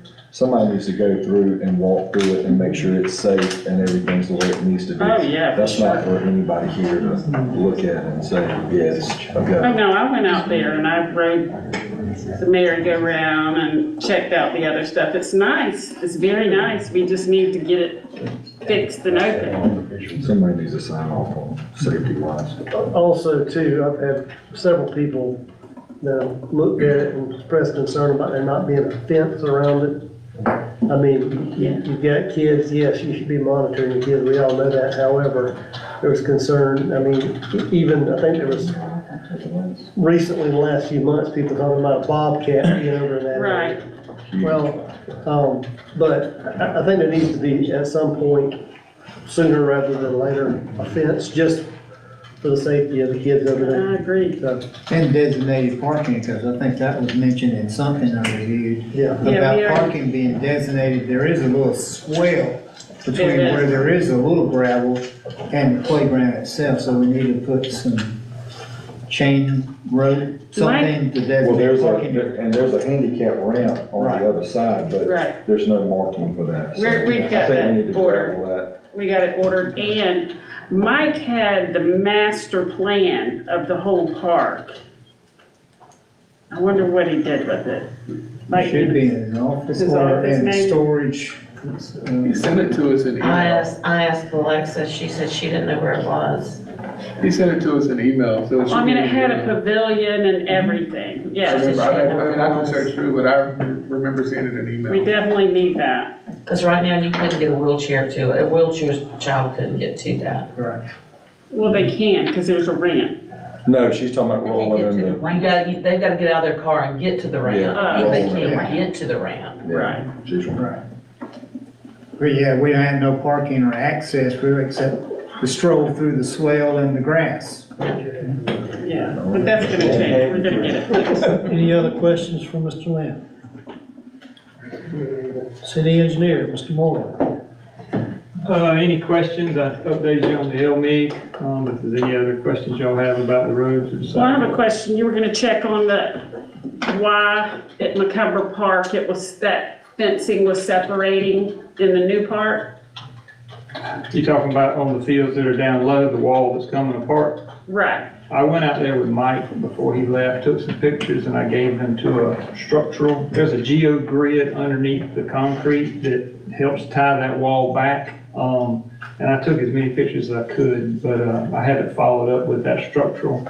I can still do that, because it's Okay. only on the low wall behind the bleachers where people stand, and I think they lean on that rail. And then I don't know if there's a separation and water getting down into it, but there's a Right. geogrid material underneath the concrete that's in the soil that ties that wall to keep it from falling over. okay. I will find out more about that. Also, there's an area from, going from the new park to the old park that is very, very low, and it holds water. Can we look at that? Yeah, we just have to put some dirt in there. We don't want to just push the water to another spot, we want to try to get it. Right. Well, I think that's where a master plan comes in, because we talked about Freddie and maybe getting Doug and Freddie and some of them to walk that park and put a plan together instead of Band-Aids and hodgepodge. Well, we need to and put a plan something together. so people can Yeah. walk back and forth. Some kind of sidewalk or something, and So, okay. Oh, well, and just to back up to what you said about the playground at Patriot Park, are you talking about the old original master plan, or did the playground people do a new master plan? They did a new one. Okay, because I did the original one and gave it to him to give to them, but if they Yeah. did a new one, I don't have that. Well, it just shows the pavilion, and it shows, But I haven't seen the new one, but if it's a new one, they would have it. yeah, thank you. Yes, ma'am. Any other questions for Mr. Moore? I have a question. Yes, sir. I had contacted Doug the other day about the property that we were just looking at, the 50 acres.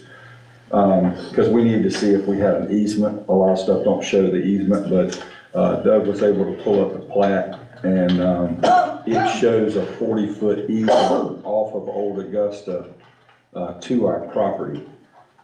The problem is I went back there probably, I don't know, maybe 3 years ago, 4 years ago, and it was not as bad. It was a bunch of junk there, but nothing like it is now.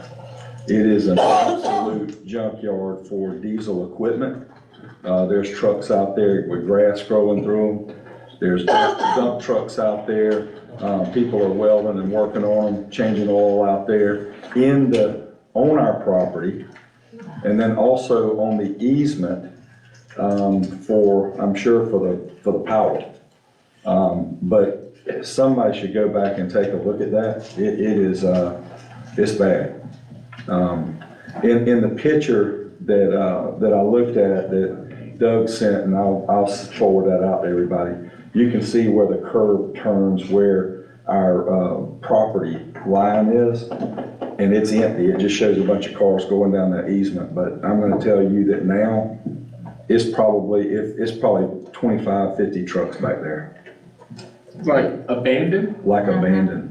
I mean, they're all in the, see that, so that's a picture right there. So that's what it looked like when I went back there. A lot of couches and things like that. But you see where our property is, the easement comes up and you see where the curve turns onto, that curve is ours, right That there. right there, because we come around that curve, we came in that way, came around that curve, and it's That's it. 2 or 3 deep over here on our property, it's all over here on our property. All It looks over. like people are parking their dump trucks and their semi trucks back there.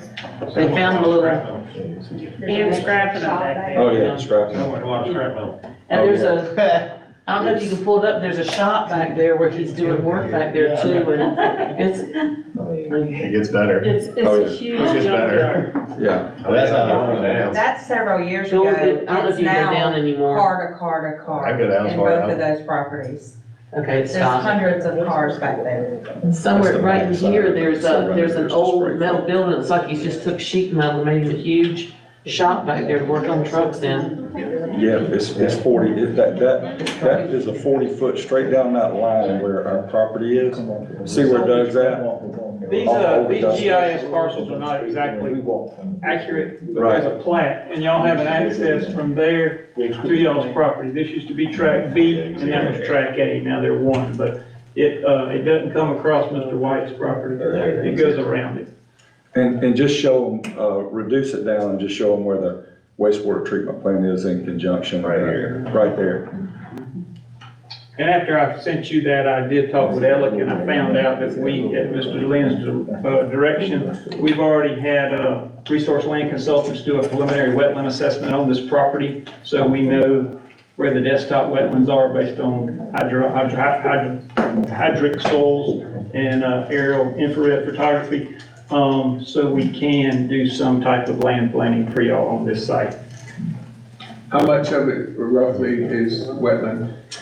I can email that to y'all. I want to say maybe there's an area right in here that's wet, there's an area in here that's wet, and there's an area where it comes out of Anadinso Pond. I think it drains a portion of it through the middle, but maybe 10 to 12 acres based on RLC's wetland assessment. That's not bad, but that's still 30 acres. We can put a good road going into the wastewater treatment plant as well. I don't think We should just put a road going to that site. Yeah. How he does it, don't worry about wastewater treatment, because they can still access the other way.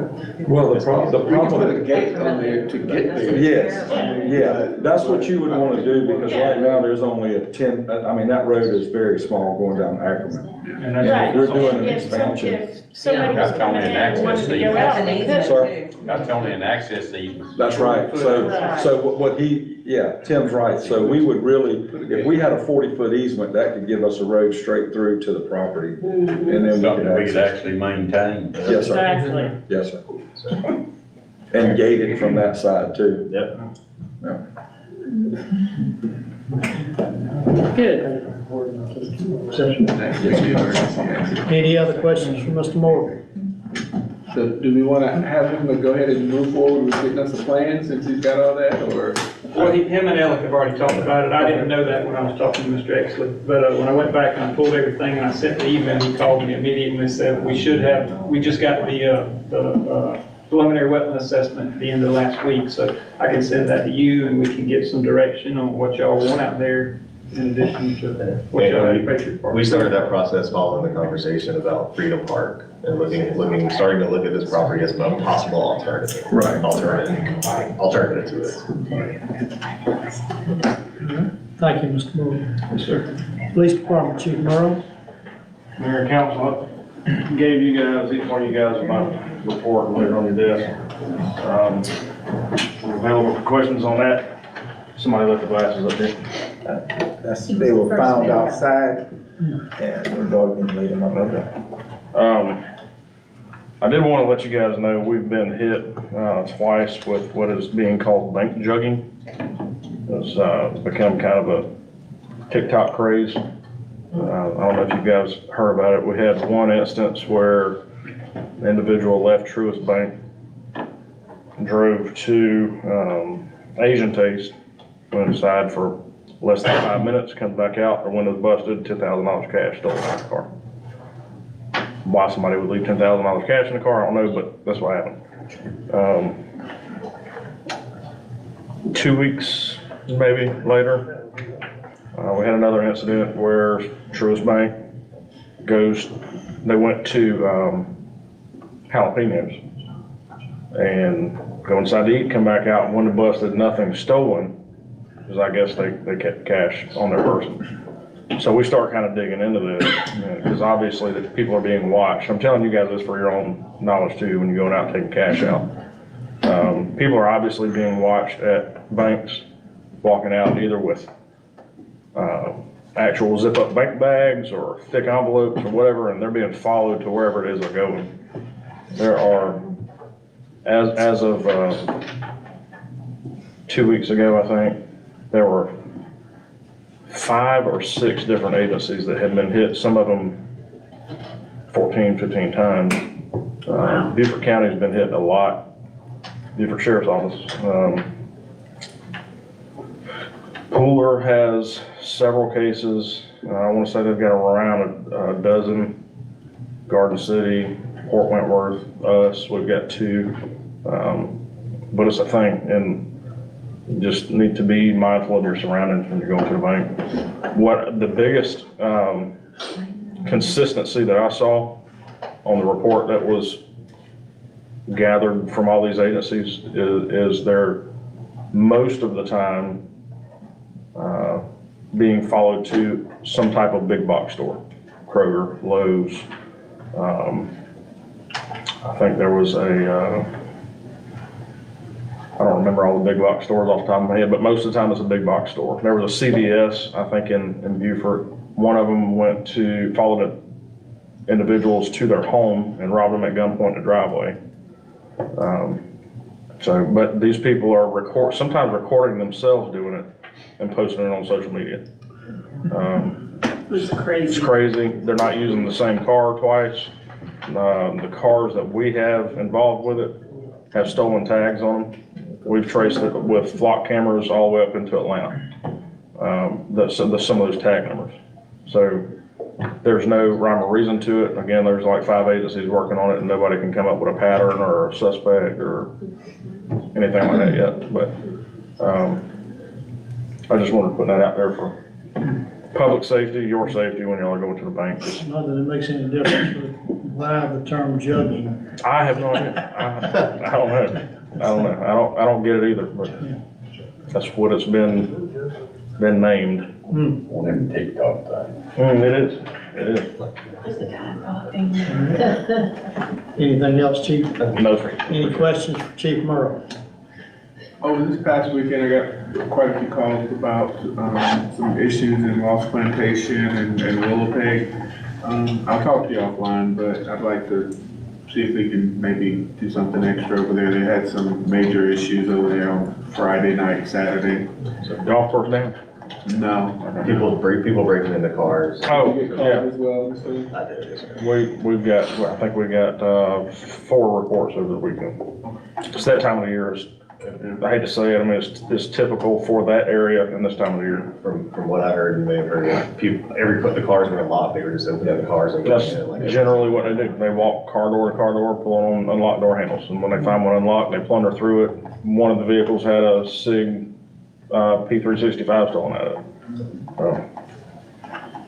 with like a $300 object. But we are working those. I was also told by the investigators that, they used one of the stolen debit cards, credit cards, to pay the power bill. To pay their power bill. Should be a. Oh, my God. Found them then, right?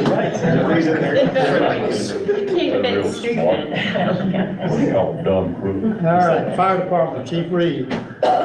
Mayor and council, I submitted my report. We have hired a new gentleman. He started actually Saturday. He would have been here tonight, but when Paul Winworth found out that he was working for me, they released him immediately, so he's having to take all their stuff back today. Where was he coming He was from? Paul Winworth Fire Department. So he'll be here at the next meeting. That leaves me one vacancy, and hopefully December 1st I can fill that vacancy, so. Other than that, ISO, I got a text from ISO the other night that said, no news is good news. I said, we're in our 90 to 100 days, and they said, no news is good news, so. Any questions for Chief Reed? All right, thank you, Chief. Planning and zoning, Ms. Lewis. I have no report other than what I submitted to you. Any questions from Ms. Lewis? Just a quick, I guess, there was some confusion, I guess, I don't know if this is for you or, so apparently there are 2 Kessler roads and there was some issues, I guess. Keller, I'm sorry, I said Kessler, didn't I? Keller Road, and I guess we could change our name on the road, but is there a real reason to do that? Or, I mean, I guess there was some confusion about voting locations and confused quite a few people last week, so just kind of, I mean, I know there's one in the county, and then of course there's one here in the city. How do we address that, I guess? I don't think we need, I don't want to take any action, but how do we address that? I mean, Well, so, yes, I mean, you could change a road, I mean, a road name, and that has its own issues. You want, how many, and I don't know where Keller Road is, so, but, how many homes, how many businesses, because then they all have to, update their records. We could look at maybe, if they're both Keller Road, maybe it could be Keller Lane or Drive, although in an emergency with somebody that's not really familiar, the Keller is what's gonna stand out. I mean, certainly if we were, if it was a new road being proposed today, the county wouldn't approve it for us. We had one recently in the Phase 2 Windsong development where the proposed name had to be changed because it was too similar to a name in the county. But right now for existing roads, I mean, certainly that would be what would have the council, it would come to council to change that. I would, just from previous experience, I would say that we would want to notify everybody on that road ahead of time, let them come and, share their comments. Because it's, like, it ends up being a pretty big deal. I mean, there could be 2 people and maybe it's not, but if there are a lot of people, then. Keller's starting to load up over, that's off of Hodgeville Road and 30. It There's a actually Keller. says Port Whitworth. Yeah, It does so say says Fort Wentworth. That's not even right. So, yeah. They're in Effingham County, but the address is Port Whitworth. Yeah. Well, I know just Miss Larson was the only one we knew of that affected. Did she talk to you? No, there was a few others. It's just that helped. education. Yeah. There's a few others that live on the Keller. Yeah. They called me and I sent them to the right place, but. Well, Christine Larson was sent over to Goshen and she didn't know better. And she went and voted, so she could not vote twice, so. All right, any other questions from Ms. Lewis? Public Works, Mr. Bowles? Submitted a written report. Questions for Mr. Bowles? All right. Christie, anything else you want to add for the golf course? Brian submitted his report. Do y'all have any questions? They were busy yesterday. It was a lot of them out there. I know. Yeah. Yeah. That was good to see. It was a little It chilly, is. but I mean, It's a little chilly for me, but everybody's asking the new golf carts are gonna get there. I got your heater pit, right? I think they're still on track for the end of November. I haven't heard anything from the golf. All right, yeah. All right, we're down to council, and I would like to first say, hello to Pete. Are you here just to cause trouble? I'm not. If you are, you're not doing a very good job at it. Observing tonight, sir. How are you, Pete? Good, sir. Good to see you, man. Thank you. I appreciate that. All right, anything from council? Yes, how do we get the complaint? We discussed it at executive session, the mic thing. Do we need to go to executive session? Okay. All right, anything else from council? Yeah, a couple things, Mayor. One is, East 7th Street, Richland, on the corner there, duplex, I don't know, Tim, you may have seen it. There's a big dead pine tree, in that yard. I don't know if it's in our right of way or the property owner's responsibility, but it's dropping some pretty significant limbs into their yard, but I mean, it's, at any point, it's a threat to life and limb. I mean, it could.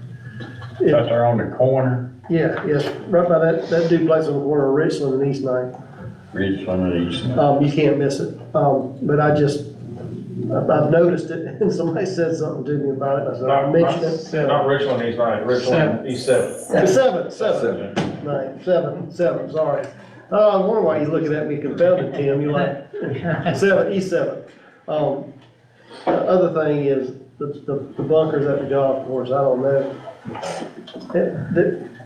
Heard they need to be redone. I said I would bring it up, so. Our new superintendent is already aware, that's one of his first tasks, that is to get that dirt sanded. Apparently there's concern with the bunkers at the golf course and, you know, it's very important, you know, like the greens, I heard, so. Again, I said that I would bring it up and, I did. And also Miss Jackson over on Georgia.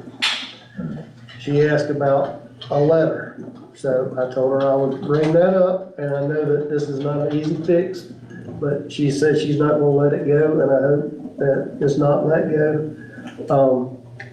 That problem is resolved, for her and her neighbors, so again, I would mention, that I would bring it up, and where are we? Yes, sir. I can give an update on that. So we did go out and have, you know, the survey done to see where that 20-foot access, whatever alley, whatever we want to call it.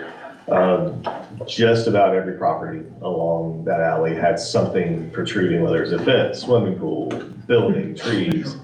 So there's one property owner that David is directly working with now saying, hey, no matter what we do, we need to go ahead and get your buildings gone, because even if you all decide that we want to dedicate 10 feet of that alley to each property owner, that building is going to impact somebody. It's all the way across. So It backs up to her property. it backs up to her property, but it takes up the entire 20 feet. Yeah. So we're working on that. We've got 811 out there to confirm there are no underground utilities or anything there. So our next step is to get to that point, and I've reached out to Ms. Jackson to let her know what she's asking for is she wants copies of code enforcement letters as they go out to every other property owner, not just to her. So we're kind of letting her know that that's not really our process, but we're letting you know that we're addressing it right now. And instead of trying to penalize everyone, we're trying to go ahead and address the problems. We know no matter what happens or what option you all take, that we're addressing that one right away. So that one is already in the process right now. So it is in the works. It's going to be a lengthy resolution, but a resolution nonetheless. And then thank Tim, thank Jonathan for working. I think the best overall option, this is just my 2 cents, as Frank Owens used to say, would be to just go ahead and deed 10 feet to the property owners on each side. And, you know, again, and there needs to be some type of disclaimer on or basically in it. Lauren can handle that. At a certain point, it's going to become a property owner's issue and not a city issue. But I want to make, if we do deed that land to the property owners on each side. Make sure that, once we do that, the city's out of it, just between them, so, just for our protection. But anyway, Yeah. I think that's all right, thank you. Y'all started doing that in the past, didn't you? We have done some. Yeah.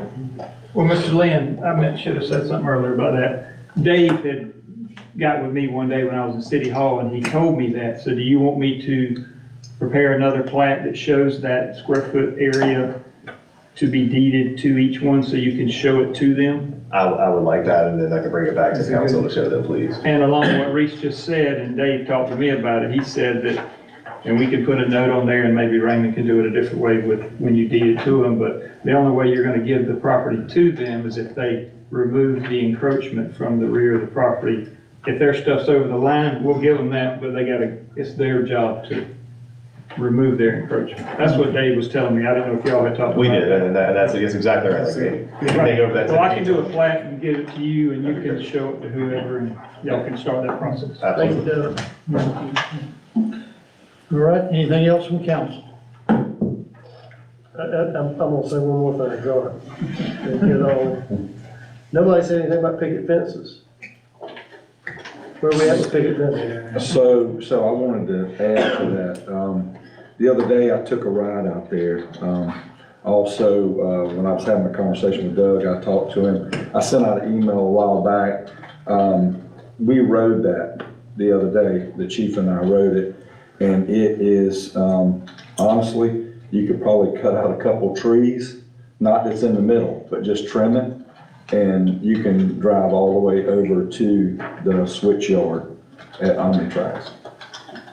We drove all the way over there. It was a 4.5 minute ride on a gator.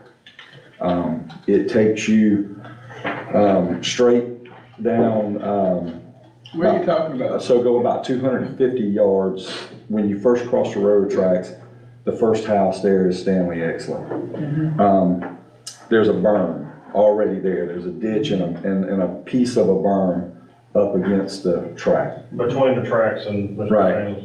So you could take the dirt out of because you can't use that for, base. So take that dirt and build it up and run 250 yards. That takes you to the Omnitrax property line. You take a right and you go down about another 100 yards, and there's another road that cuts through the Omnitrax property to the left. That takes you straight out to their switch yard, and then you go down the gravel road. And I was just asking somebody that was building roads, and he just threw an estimate out, because he was saying, probably $700,000 to haul in the dirt, to build a base, to put down that crush and run that would get you all the way over there. So my question was to Doug, what happened if Omnitrax decided to, build out that area? Well, that would just, all it would do, we would keep the same agreement, it would just shorten our road where we connected with them. But it is a perfect trail. Now, I don't know who, whether we have the relationship with them or whether the IDA has a relationship with them, but it's gated out at, it goes right on out to McCall, right where the railroad track crosses where the switch yard is at Omnitrax. And when Where he parks his engines? Yes. His engines back up right there? That's right. That's the road we use to fill their engines with water. Is there any properties involved other than No, Omnitrax? sir, just that, so instead of cutting across the middle of the Starfleet property, even if Norfolk Southern wouldn't give you a piece of that easement because they're maybe expansion or whatever, you could go over about 100 feet or more over by Stanley's. There's enough room there. And actually behind where his property is the only piece of wetlands. So you could go basically up to his property line. If you look at it right there, that's it. Merle, if you'll show them. There you go, yeah, that's it, yeah. But the portion of it's in the railroad right of way, that would be something you'd have to work out with them, or the property. Well, if you wanted to go that close to the track, you can still get over, That's Mr. Stanley's right there. yeah, you can This still is where go. we came in off the tracks. Probably right in here. Yeah, That is it. And you can see that faint road right through here. That's all on railroad property. But like what Kevin's saying, if we could come over this way. Anyway, that's the only wooded part that would have to be cleared and built. And then when you get out to this, it's literally directly across from right here, kind of the end of 17th Street. Cuts in, you come down this road, You can see it. and see, it's the property line for Omnitrack. and then there's another, keep going. It's right there, the first one. That one? No, Yeah. keep on coming down, it's that first cut across. Right there. I think it's the first one that you can barely see. I think it's this one here, and it cuts off that way. Yeah, Go down that way. that's it, right there. Yeah, keep going. Shell Road used to cross over back There you there go. behind the Yep. shop. Then there's a switch yard. And there, and that road is already 20-something foot wide with gravel that takes you all the way to McCall Road. Go down that way. But that's all There's a on the call, tracks. That's right. And it turns right there and it's gated and it comes out on the McCall right there. It's got a big wide double gate, right? You can probably fit 2 18-wheelers side by side through that gate. But even if they wanted us to gate, even if they wanted us to put a fence line down the rail side, just for safety, I mean, you could easily do that down that piece. I don't think our tires ever got wet. I mean, like we don't any low land. I mean, that road that needs to be, cut through that about 250-yard section will get wet once you get off of that berm, if we can't use that existing berm. But that'd be the only low section, coming off of West 15th Street over to, toward the corner of West 17th and Carolina. So Omnitrax and possibly Norfolk Southern is on the two parties. I can reach out to the IDA to see if they can get tracks, contact. if they have an accident. 750 sounds a whole lot better. We'll not get that So- much to the railroad. So he's right, and we talked about that. So what Tim said is, what happens if you have a chemical spill? Same thing Mona said. If you come straight out of the, where the cutout is, there's a cutout there that I guess there was a road meant to go through there, at one time when It's it the was stub built. out road in the middle that Yes. stubs out into the Yeah. Sharpton piece. That was for phase 2. Yeah. It went all the way to McCall Road. You can just about see through the brush right there. You could drive straight through there off of that Omnitrax road. If you had to go through there and come out. And if you can't put it in the Norfolk Southern, or CSX, I don't think you'll be able to. They won't let you, I don't think so. But instead of getting a piece of Sharpley right here, why don't you just come right there and go straight across? And that puts you straight on the property line. And if he develops it, I mean, there's already a phase for this. So, and that's where we stopped. About 30 days ago, I sent a letter to the Sharpleys and have not heard back from them about scheduling a meeting and also, either way, that's where we are with that part. But in the meantime, that could be your safety. I mean, I could drive all the way there in my truck. Right If any of now, y'all want to tonight. ride and look at it, or can jump on the side by side, we can ride. This cut right through here was meant for additional building picket fences. You get permission just to come across through here, that road and get on out. Yeah, yep, Just as an emergency exit. yeah. It would put you, it would put you in basically the center of the neighborhood. But it wouldn't be that angle and that cutting through because the road's already there. And if Omnitrack's built out to that property line, it would just be a shorter distance for us to be able to get to. And we Isn't just- that way to Come get back across there, I'll take a fence, isn't that where the canal comes across there? Where they build a bridge across it? It's a little bit further back. That's a ditch back on that side. Mhm. Canal's on the other side. Yeah, That'll get you back away from the railroad crossing too. that's right. In case of a spill, they'd be able to get out quicker. Yep. Or And there's just not much there to get through. matter of getting permissions.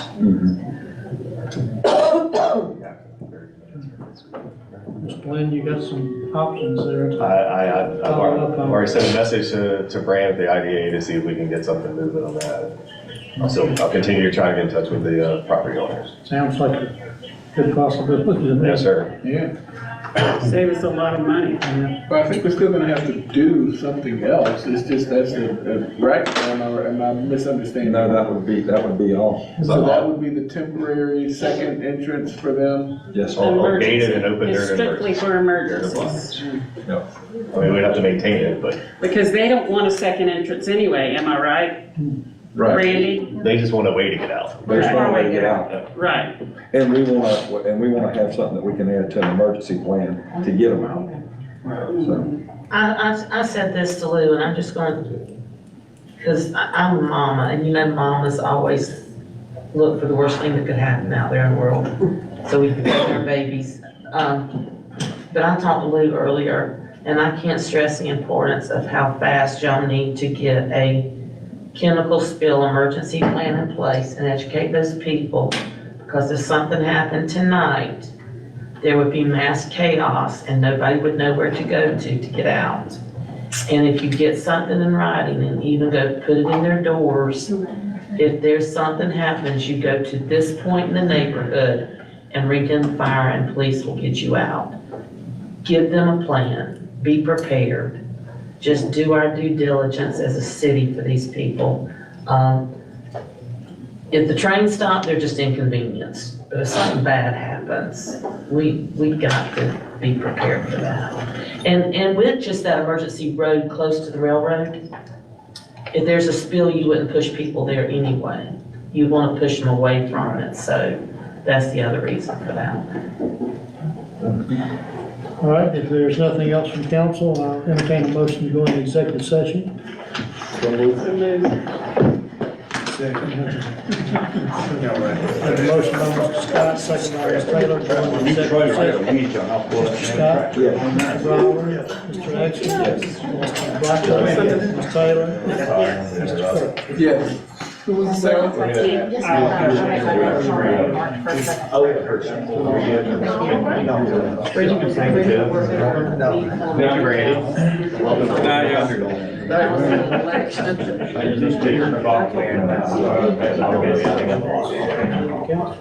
You did great. You did really well. That's Eric.